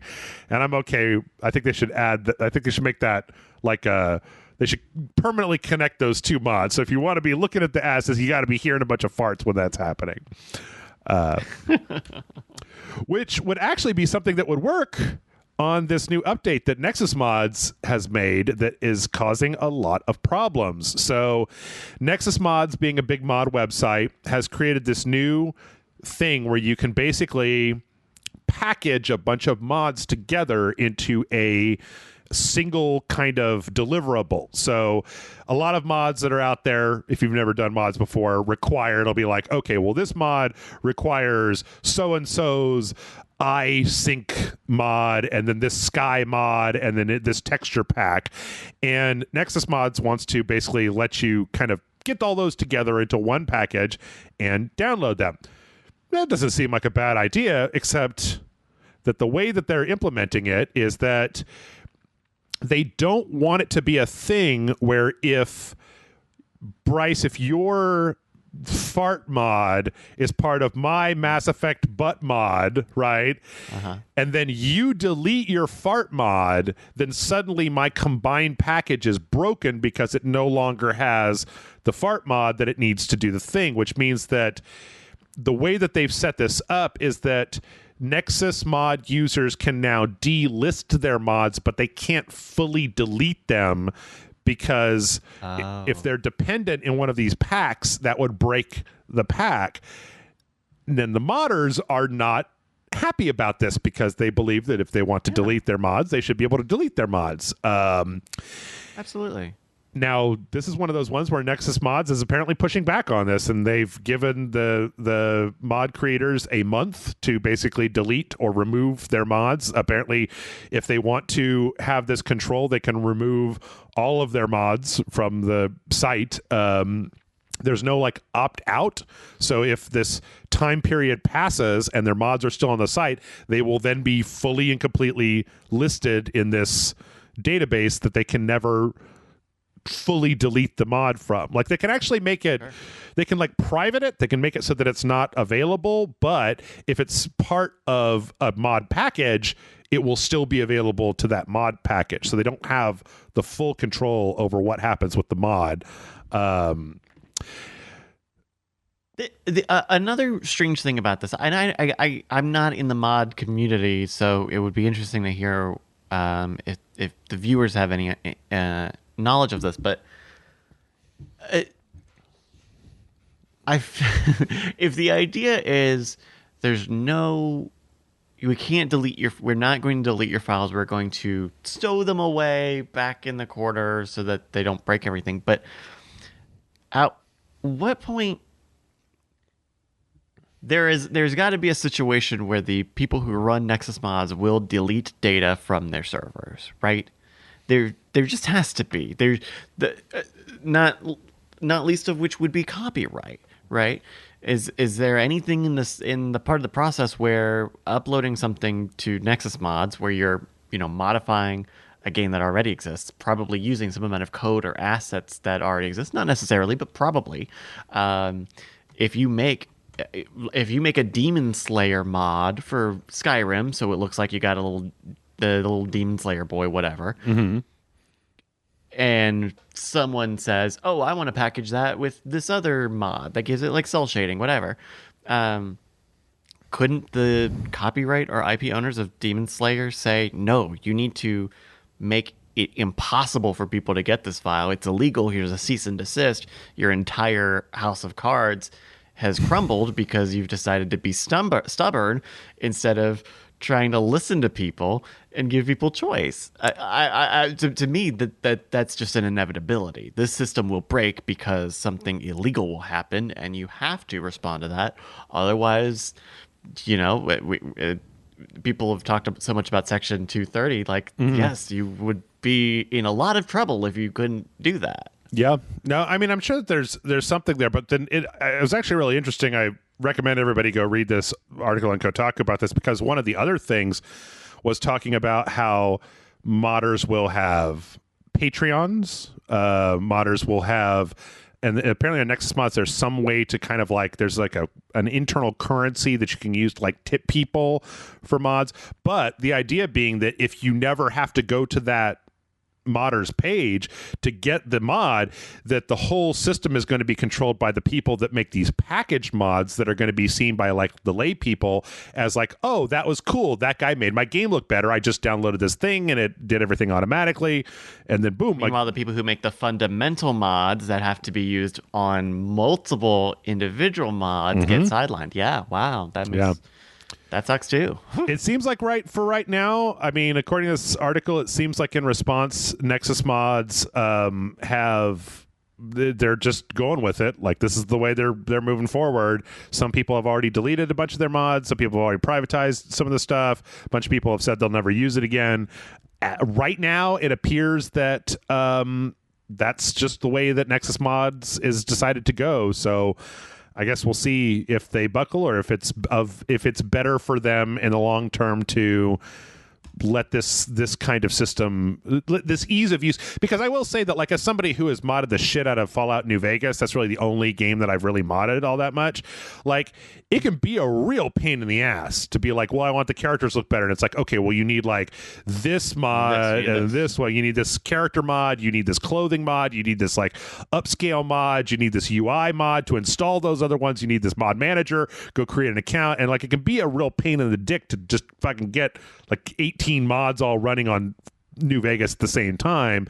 So I like, it's kind of attractive, the idea of being able to just download one thing that just says, here's the Skyrim mod, like, you want it to look like this, here's the one that does, it's got the water beautification and the air and the but I definitely get where the modders are coming from. Yeah, I mean, if you build a system like this, I look at TikTok, right? I think the way on TikTok, you can make sounds for other people to use, and if you're the person who made a sound, you can delete your sound and can potentially mute, the audio of anyone who uses your sound. You have that control as the person who made it, and a lot of people make derivative audio or they'll copy audio, so it's stuff. It's not exactly the same thing, but if they do it the way that they're describing it, where everything will be archived but kind of out of the way, like, that's just realistically, that is not going to work forever. You kind of need to be able to give people an option to remove their work, and have an understanding that you have to be able to say, you can't tell people you're never going to delete stuff, because you definitely will have to. Yeah. Yep. I agree. Let's see. Moving on. There was a couple of fun things. There was a commercial that Sony put out on their Twitter account, where it was like a guy telling his kid a bedtime story, and he basically just rips off God of War, and then he goes in the living room to go play his PlayStation 5, and when they cut to the PlayStation 5 on his shelf, it is upside down. Apparently not even their marketing people knew how to orient a PS5 horizontally correctly. Sony ended up pulling that down, but it's kind of funny to think about the idea that somebody was set dressing this PS5 and they were just like, well, the disc is on the top, right? It would be insane to have the disc on the bottom. You could barely even get to it down there. So that's pretty funny. That's so funny. You don't, and that's very good. Yeah. This is very good. There's nothing more to it. Yep.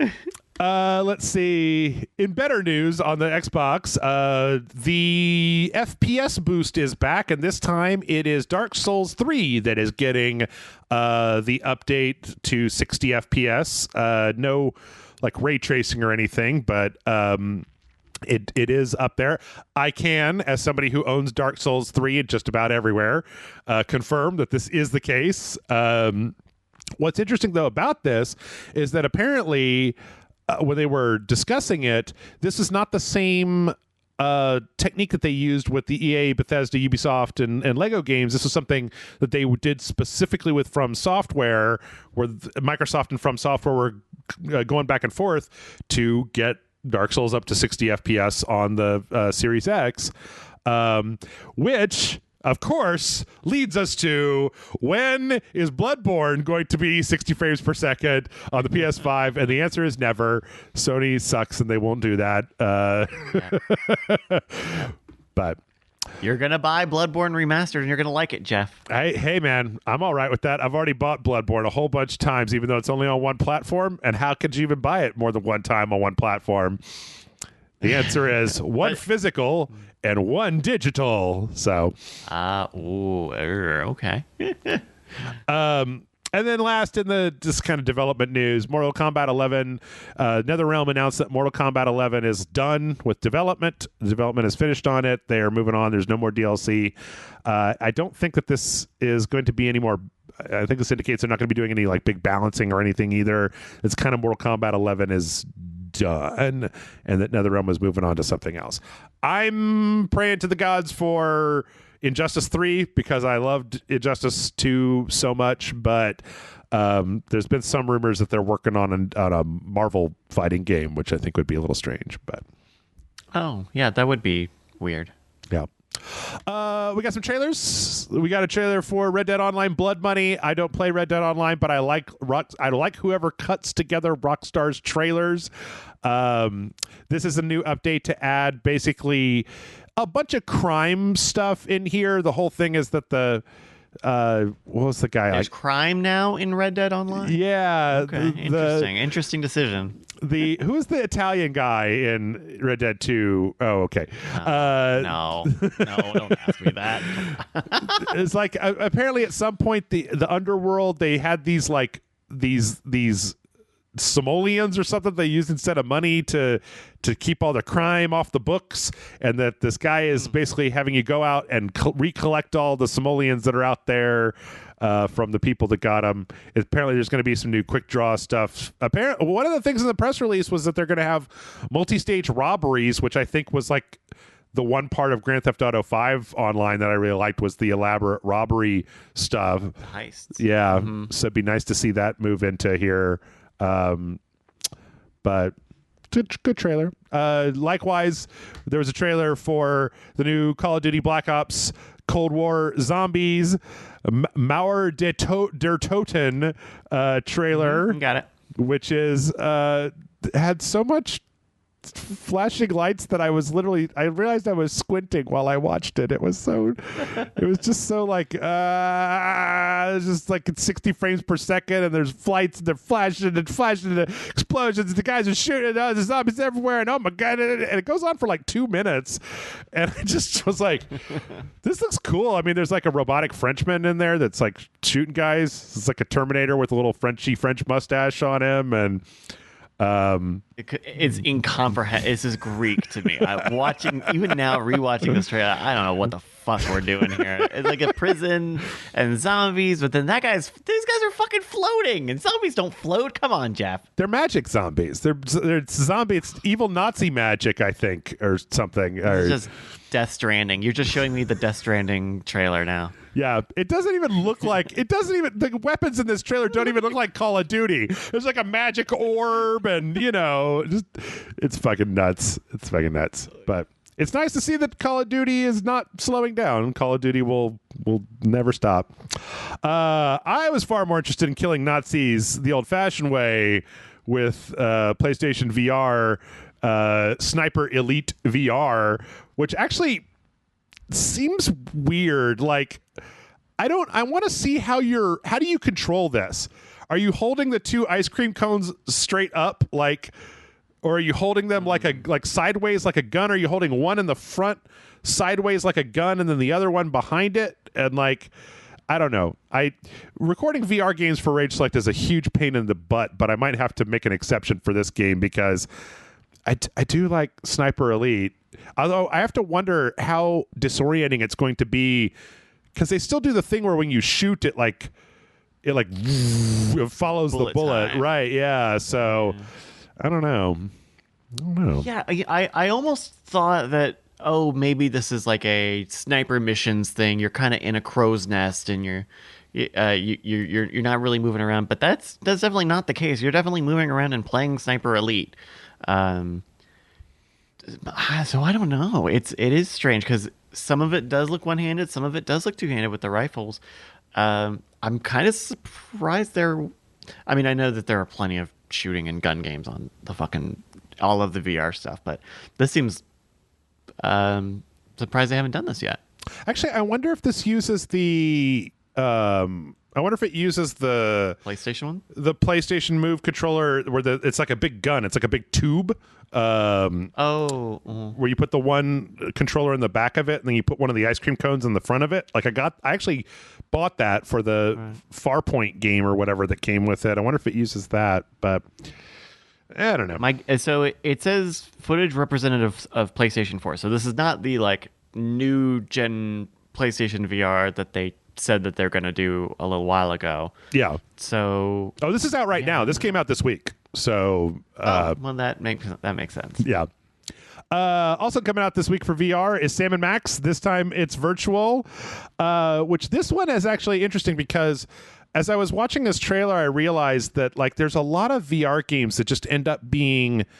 I like Sam & Max, but this looked really boring, and I think it's because there's a lot of VR games nowadays that are this thing where it's like you're going to watch some stuff happen, and then there's going to be a section where you got to either throw a thing or shoot a gun, like, and then it's going to be on rails, and then you're going to go back, you're going to watch some more stuff happen, and then you have to pick up a thing and shoot a thing on a rail section or throw a thing.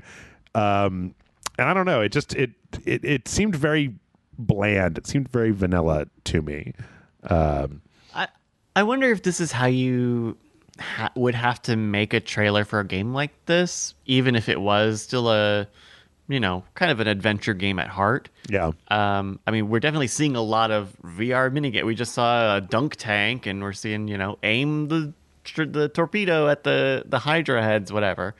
But I wonder if I don't know. I feel like if you were just doing the regular adventure game thing of, here's an item, put the item on another item, whether or not that's in this game, I don't think any of that makes it to the trailer. Yeah. I don't know.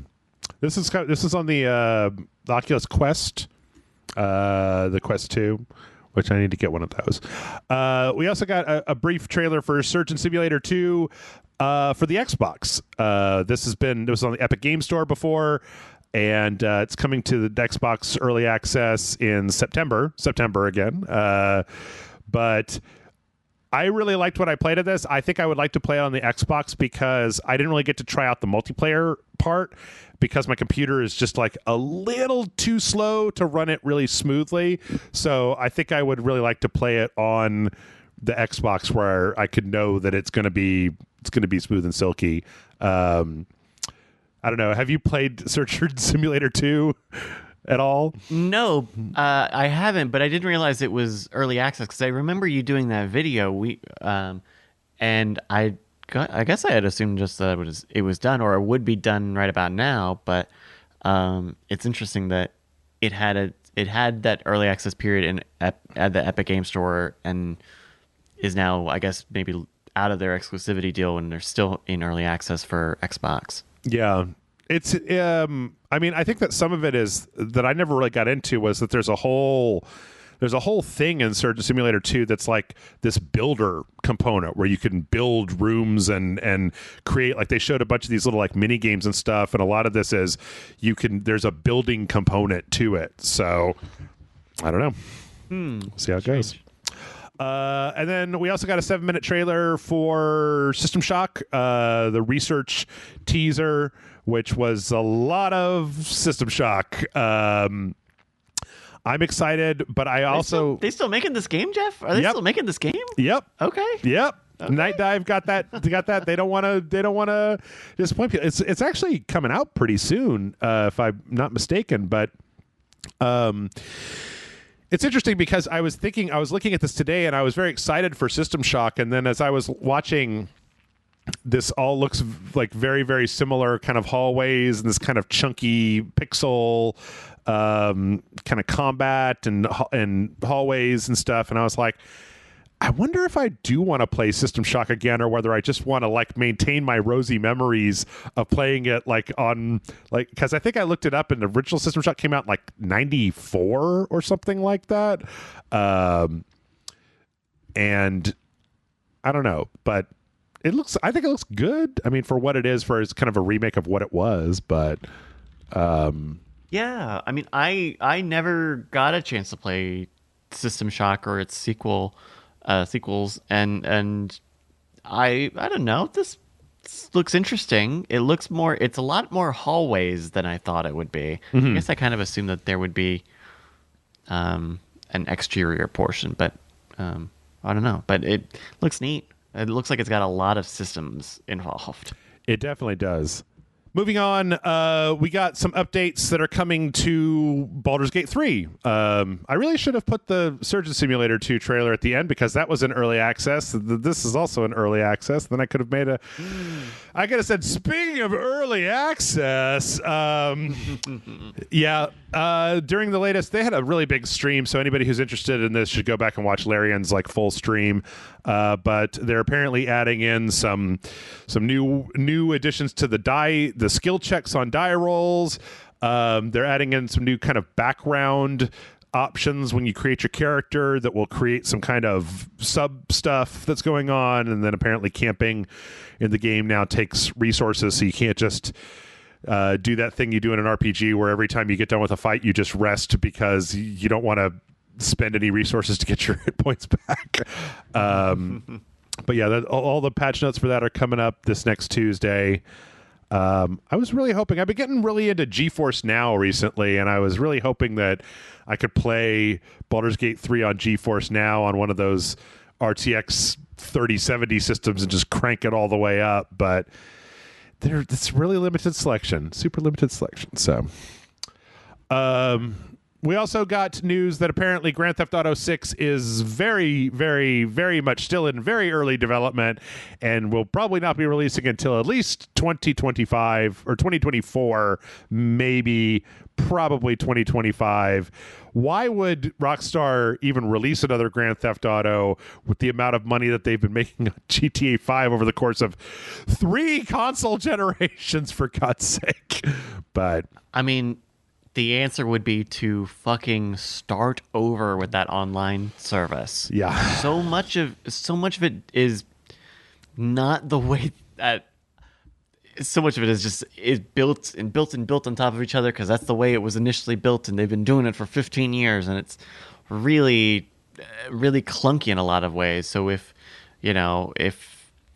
they were going to redo that, if they were going to build, another game and a half like they did with this, that this kind of time makes sense, especially because the new gen version of Grand Theft Auto 5 still isn't out yet, right? It's not out yet for a while. Yeah. God, 2013. 2013 was when Grand Theft Auto 5.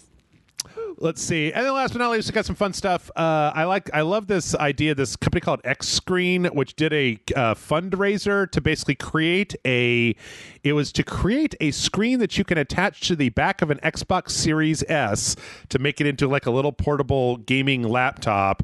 It passes through all the ports, and it actually uses one of the USB ports to power the little LCD screen. So all you have to do is plug the console in. It was kickstarted, but apparently their Kickstarter was about 10 grand. So they got that in 20 minutes. Wow. It looks pretty cool. Apparently those things are going to be like $200 during this phase, and then when they launch, they're going to be more like $250. This is an Australian company that's making this, but I like it. It's cool. That's clever, and I think it takes it. I've heard that the Series S is a surprisingly small machine, so this is a neat it's neat that people still want to do these things. It reminds me, wasn't there one of these for the original PlayStation? There was like a screen that you put on it. PS1. Yeah. That's right. Yeah. Let's see. We also got, I thought this was kind of fun. This is so weird to me. This modder on Patreon made by, is this Hoddleton? Let me make sure I'm getting this right. Mm-hmm. Yeah.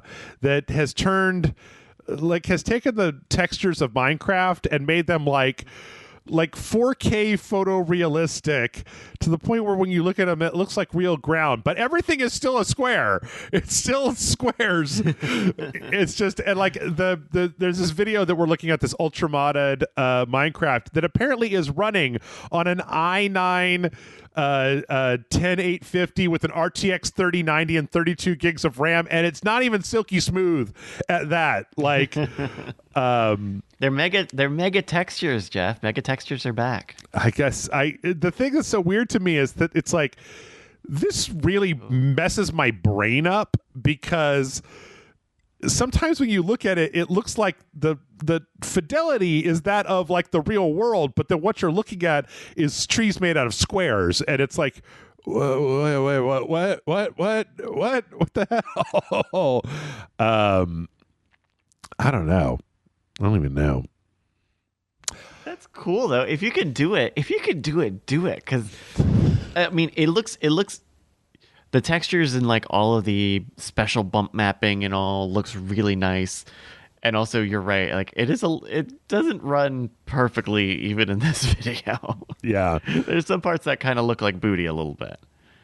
Yeah, it's just real strange. But I tell you, did you get a chance to look at the video for our final thing, which is this TIE Fighter total conversion mod?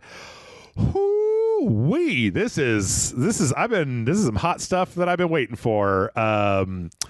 So apparently this modder took X-Wing Alliance, which I think is a little bit more flexible than TIE Fighter, and then they used, I think, a bunch of, either they imported old assets or they created full new assets and recreated the entirety of TIE Fighter, basically with modern, models for all the ships, and then these beautiful background shots of nebulas and skies and lasers. I mean, at this point, like, you got to be able to just go somewhere and buy like a whole set of Star Wars stuff to put in your Unreal game anyway. But it looks really good. It looks really, really good.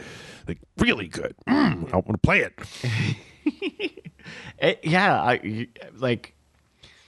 I don't have a lot of familiarity with the original TIE Fighter game, but they show a little bit of it and a little bit of the rudimentary 3D graphics at the time, and now it looks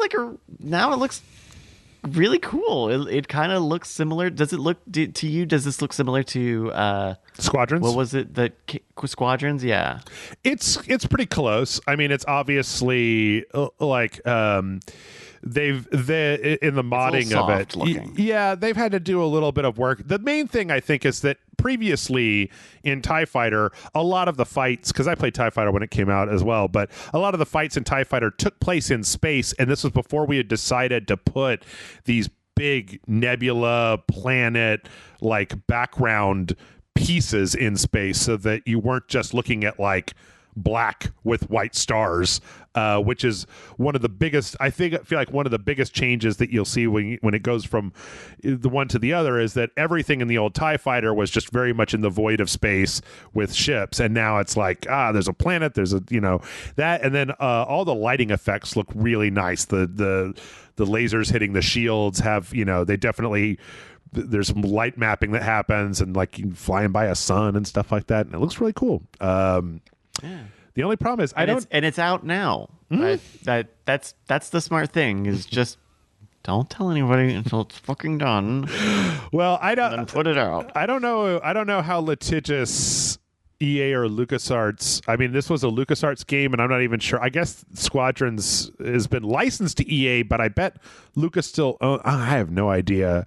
But yeah, the only problem with this is I'm not sure, but last time I checked, we're still living in a joystick shortage, where the scalpers bought up all the flight sticks, and you have to pay double the price to get a flight stick now.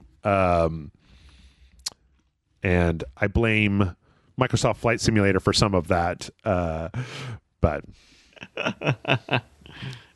yep. Well, we got a little time. We got a little bit of time left. Why don't we do some questions? See what happens. See if I can get my email to open up here. Oh my God, there's so many questions now. Oh, thank you for the emails. Let's see. Oh, that's all like my Amazon stuff that got delivered. So okay. What? No, I showed you. It was the top of my insulated cup. Oh, yes, it was your glass. That's right, it's a cup. Let's see. Let's get some of these. Let's see what we got. I'm going to put this one back. It's a little hefty. Let me see what we got here. All right, let's do some of these quick. Ruggy Bear, Rugy Bear. They're from England. I don't know how you say it in England. Ruggy Bear writes in and says, "Hello, Jeff and Bryce. Love the podcast, and this is the first time I'm sending in a question. I'm 43 and roughly the same age as you, Jeff. Well, thanks. Out doxing my age. No, I do that all the time. Do you find it harder to be good at first-person shooters compared to when you were younger? I used to be very good at Quake, etc. back when I was in my 20s, but I loaded up Half-Life 2 the other day for a bit of a nostalgia trip, and I was rubbish. I had no fast Twitch reactions at all. Thanks."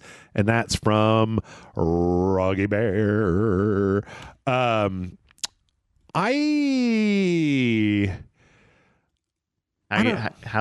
the clicking finger, old man? Can you click heads? I used to. So here's the thing: is that I used to play Counter-Strike. Actually, I used to play Counter-Strike back when it was in beta, and I got a kick out of it. But the longer that time moved on, see, I guess the thing is that maybe I like to play Counter-Strike back when my friends played Counter-Strike, and so we would all play it on the weekends. And then like Battlefield 1942 came out, so we would all have a LAN party and play Battlefield 1942 and hang out. But yeah, I mean, I'll definitely cop to the fact that the older I get, the harder it is to engage with very fast stuff. Like I feel like if I was in my 20s, that I probably would have managed to push through with Sekiro. Because when I was in my 20s, I 5-starred every single song on the original Guitar Hero except for the very last 2. But I would sit there and just, like super fast. And I don't know. I mean, I don't know if is it actually science? Do your reflexes slow down when you get old? Yeah. No, I think that's the way that it goes. And like games are supposed to help, prolong that or help delay kind of that degradation of quality. But yeah, I mean, that's part of growing old. So you get a little slower. I think it's interesting though, because it's a combination to me of like since doing Rage Select, I play so many video games that I feel like I also have what was the thing?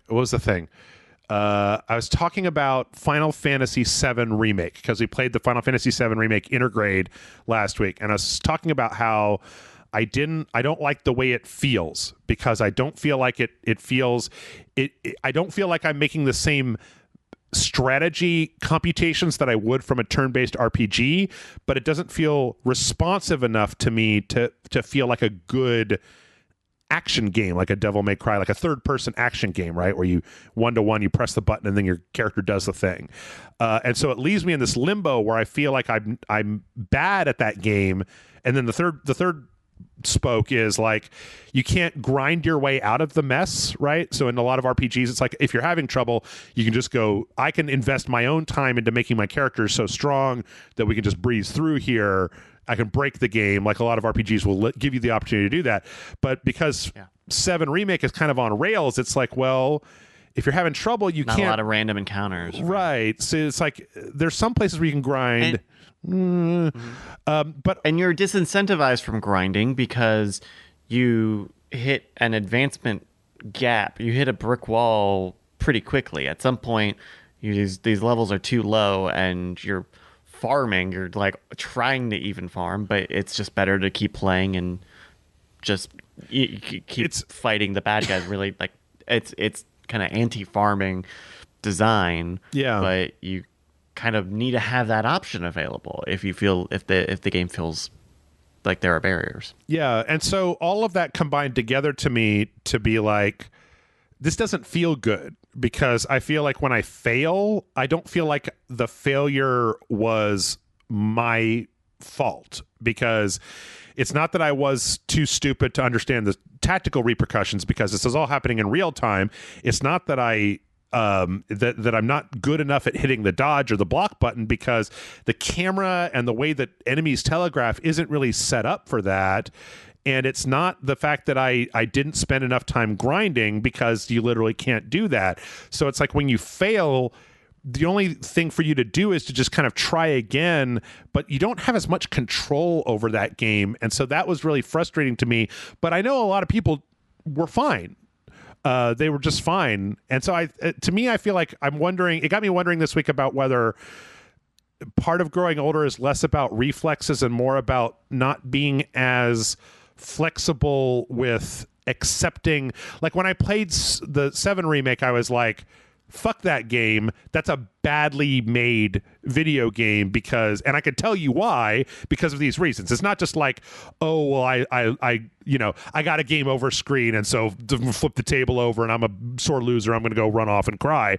It was like, no, I've thought about this for a long time, and I can tell you exactly what I think makes this not a very good game.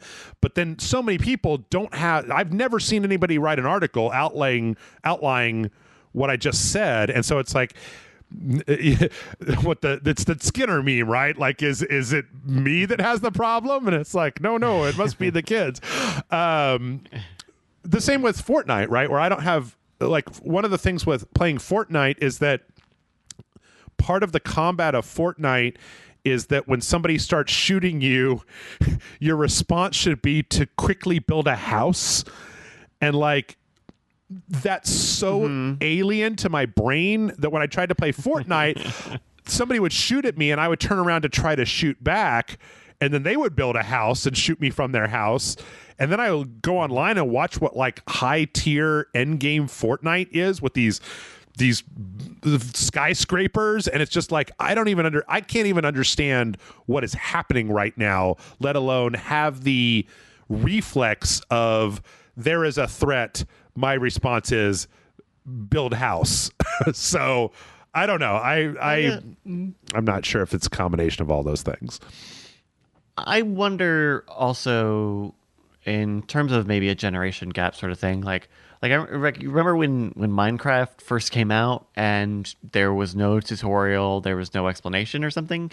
And I think that is a design philosophy. Obviously, a lot of games took in the survival genre boom post Minecraft, right? Just make the game. They'll figure it out. They'll write a wiki, or we'll make a wiki.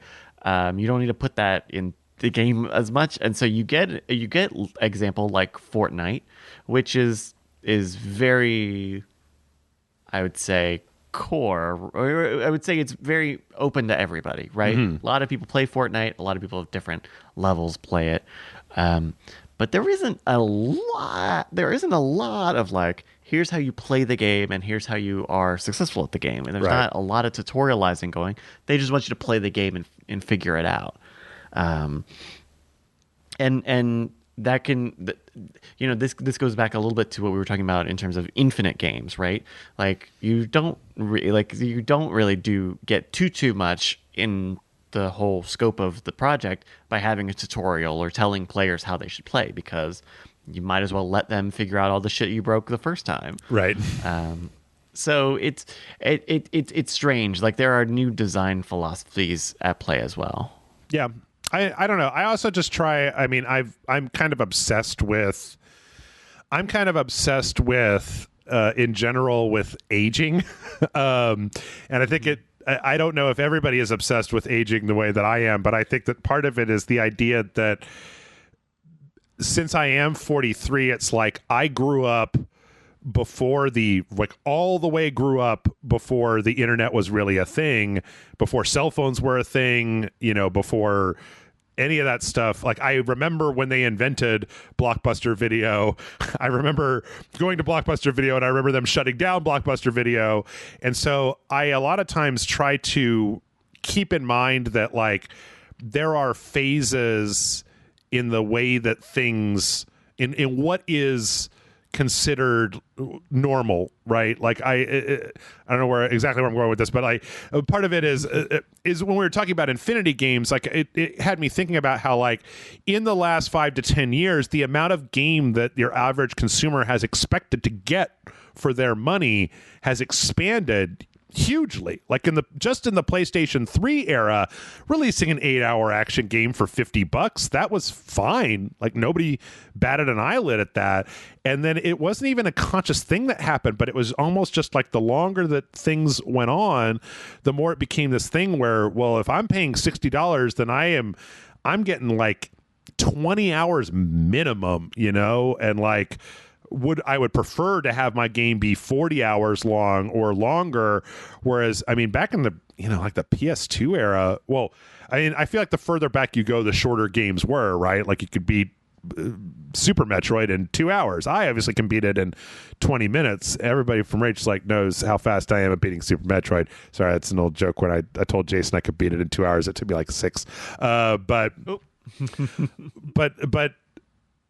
I don't know. It's part of it. Like I said, I get obsessed with watching the way that things change over time because I'm kind of determined.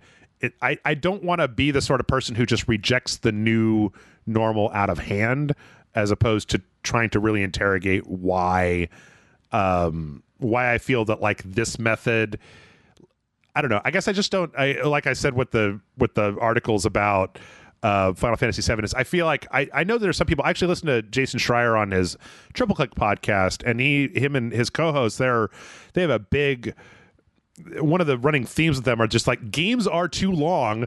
Some of us have lives and cannot afford to put 20 hours into every game that comes out. And I'd be more than happy to have a really good, really fun 8 to 10 hour experience that I could beat and feel the satisfaction of completing, as opposed to the satisfaction of completing of quote unquote getting my money's worth. That there's another value proposition that comes from a very, very fun 8-hour game that you can beat in a weekend and still go back to work on Monday, or spend time with your significant other, or have a life outside of having to grind Persona 4 or Persona 5 for an entire year, 4 hours at a time on the weekend for like 30 weeks in order to get through, and that has like a value that seems like it's not as emphasized as much anymore.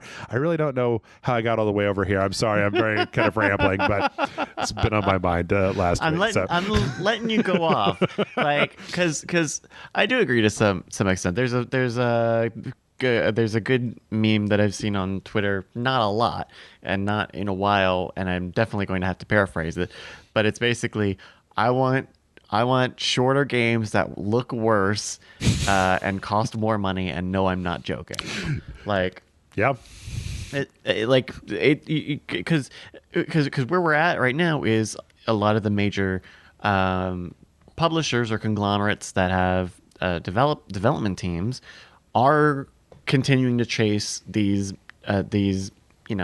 infinite or procedural game trends, right? We're seeing the resurgence of we're seeing a trend of live games. I mean, we talked about a fucking new battle royale game today. Yeah, like those companies that were turning out those games really quickly are now focusing on making them franchises, making them infinite, making sequels, making platforms, what have you.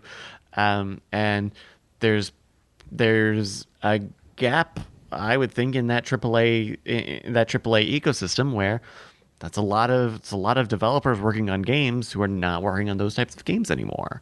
And so I understand the sentiment, especially when it comes from publishers and developers of, no, we stand by single player games. There's almost a moral argument in there that doesn't sound quite right.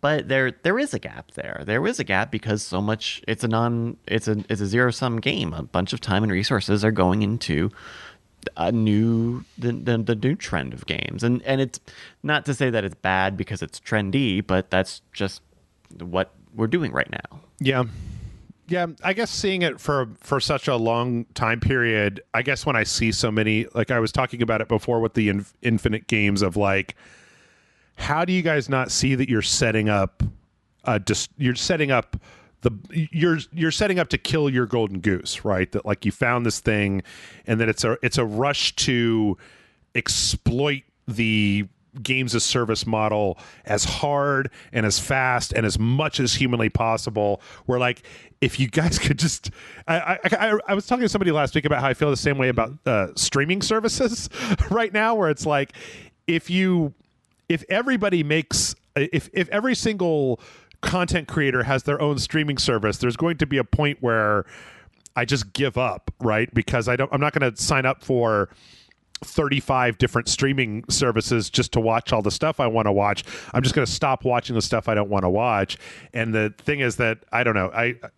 I'm all over the place today, but like with the live service stuff, I feel like if they were just, it's like when they did the MMO thing, where because MMOs were profitable, everybody made them, and then it killed that market.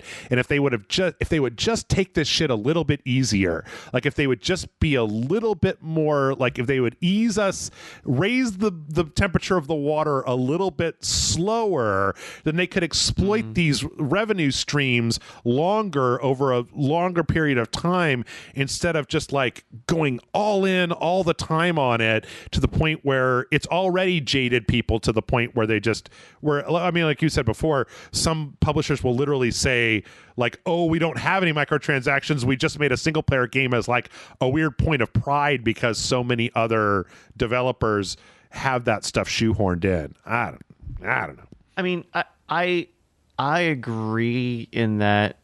I think that some of these former trends where the market has the ecosystem has bottomed out to some degree, or there's a lot of expansion and a lot of retraction over however many years.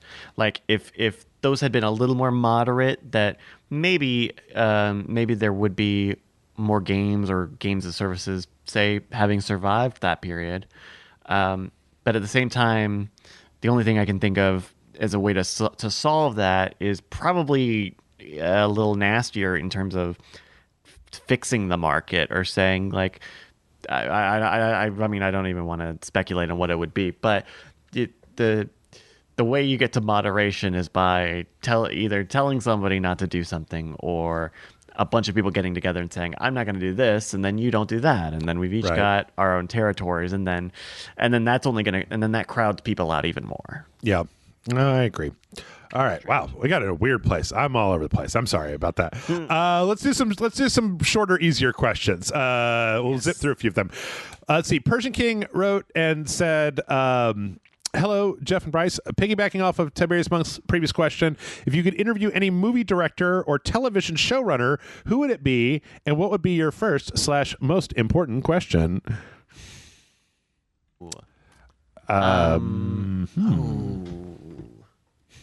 A movie director or TV showrunner, I would maybe say and it's probably not good that I am having to Google this while I'm saying the sentence in real time. And yet I'm doing it. But Vince Gilligan would be interesting. Vince Gilligan has had an interesting time directing television, namely Breaking Bad and Better Call Saul, amongst other projects before and after. When is Better Call Saul coming back on? Sorry. Relatively soon, I believe. I don't know if we have a date, but I don't know if we have a date right now. Okay. Well, then what would your first question be? And what would my first question be? I think my first question would be like, how this is not as morose as I mean to make it sound, but like, how do you live now? Like, I think by which I mean, hold on, by which I mean, I don't think it would be controversial to say Breaking Bad is a great piece of television, and maybe one of the most iconic pieces of television, kind of in its asterisks, genres, whatever, Sure. lists, whatever. But it's a fantastic piece of television, and I think we will remember it for a very long time. And what do you do after that? What do you do after that when post Breaking Bad, and even Better Call Saul is a good kind of different show, and it seems like it's got its own heat. How do you come back from that? Because I know that as someone who makes stuff, whenever I feel like frustrated or feel like I'm caught up on something, that I worry if I've peaked. I worry if, am I like, is this as good as I'm gonna get? And so, and which is not to say that Breaking Bad is the pinnacle of television or peak or the best that Vince Gilligan will ever do, but how do you reconcile that where you've done something that seems very well regarded, and there are not too many people who get a lot of big hits like that. I think that's something along that line. Yeah, I could see that.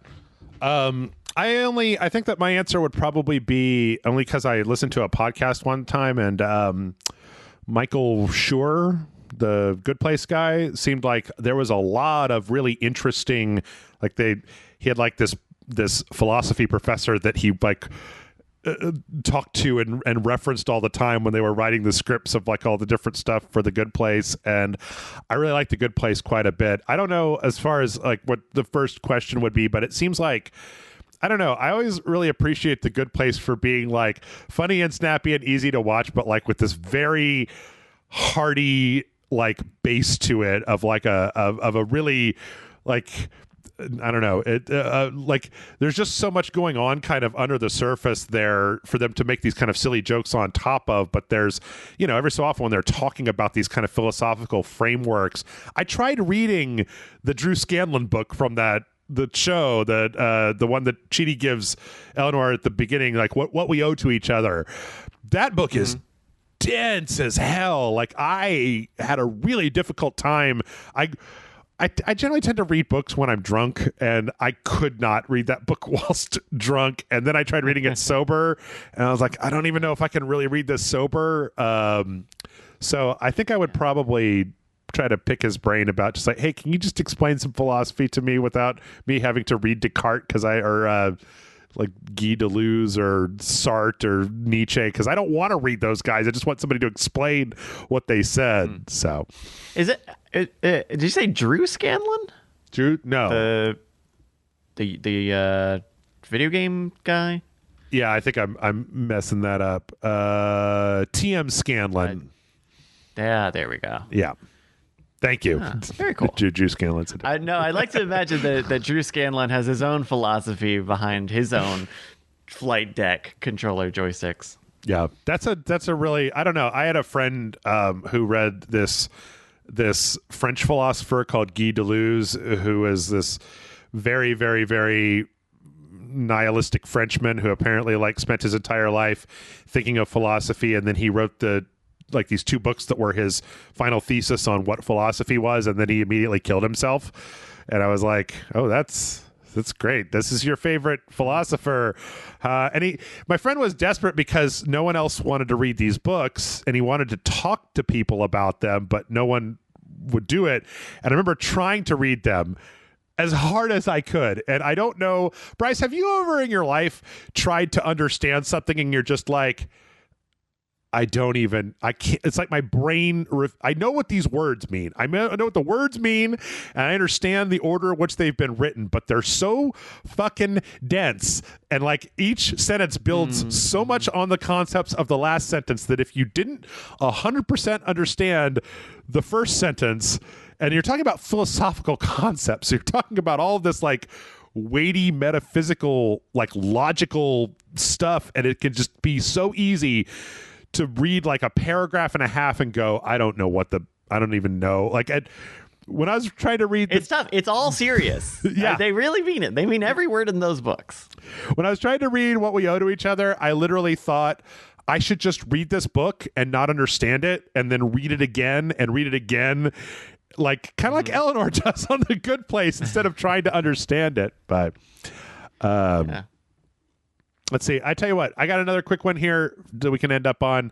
Detective FDR writes in. It says, hey, Jeff and Bryce, lighthearted question for you. What's something this week that made you happy or you found inspiring? As always, keep it classy. And that is from Detective FDR.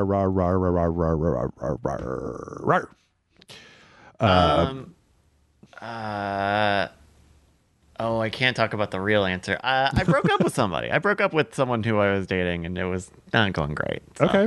That felt good. That felt good to not lose my fucking mind doing that. You're free as a bird. You're ready to go. That's right. Man, I don't want to just keep talking about my vacuum cup.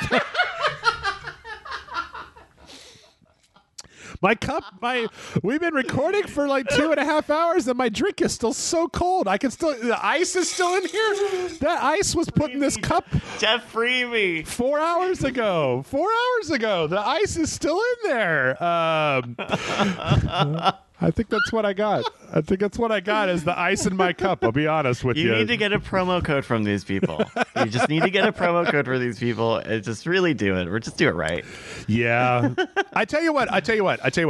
It's been on and off this week in Texas. It has been raining, day summer raining. And I like rain whenever in Texas, but I really like when I'm inside, I'm sitting in front of my computer, and outside the window, I just hear like a big, fast shower coming down because I'm like, ooh, I love the feeling of being inside when there's something bad happening outside.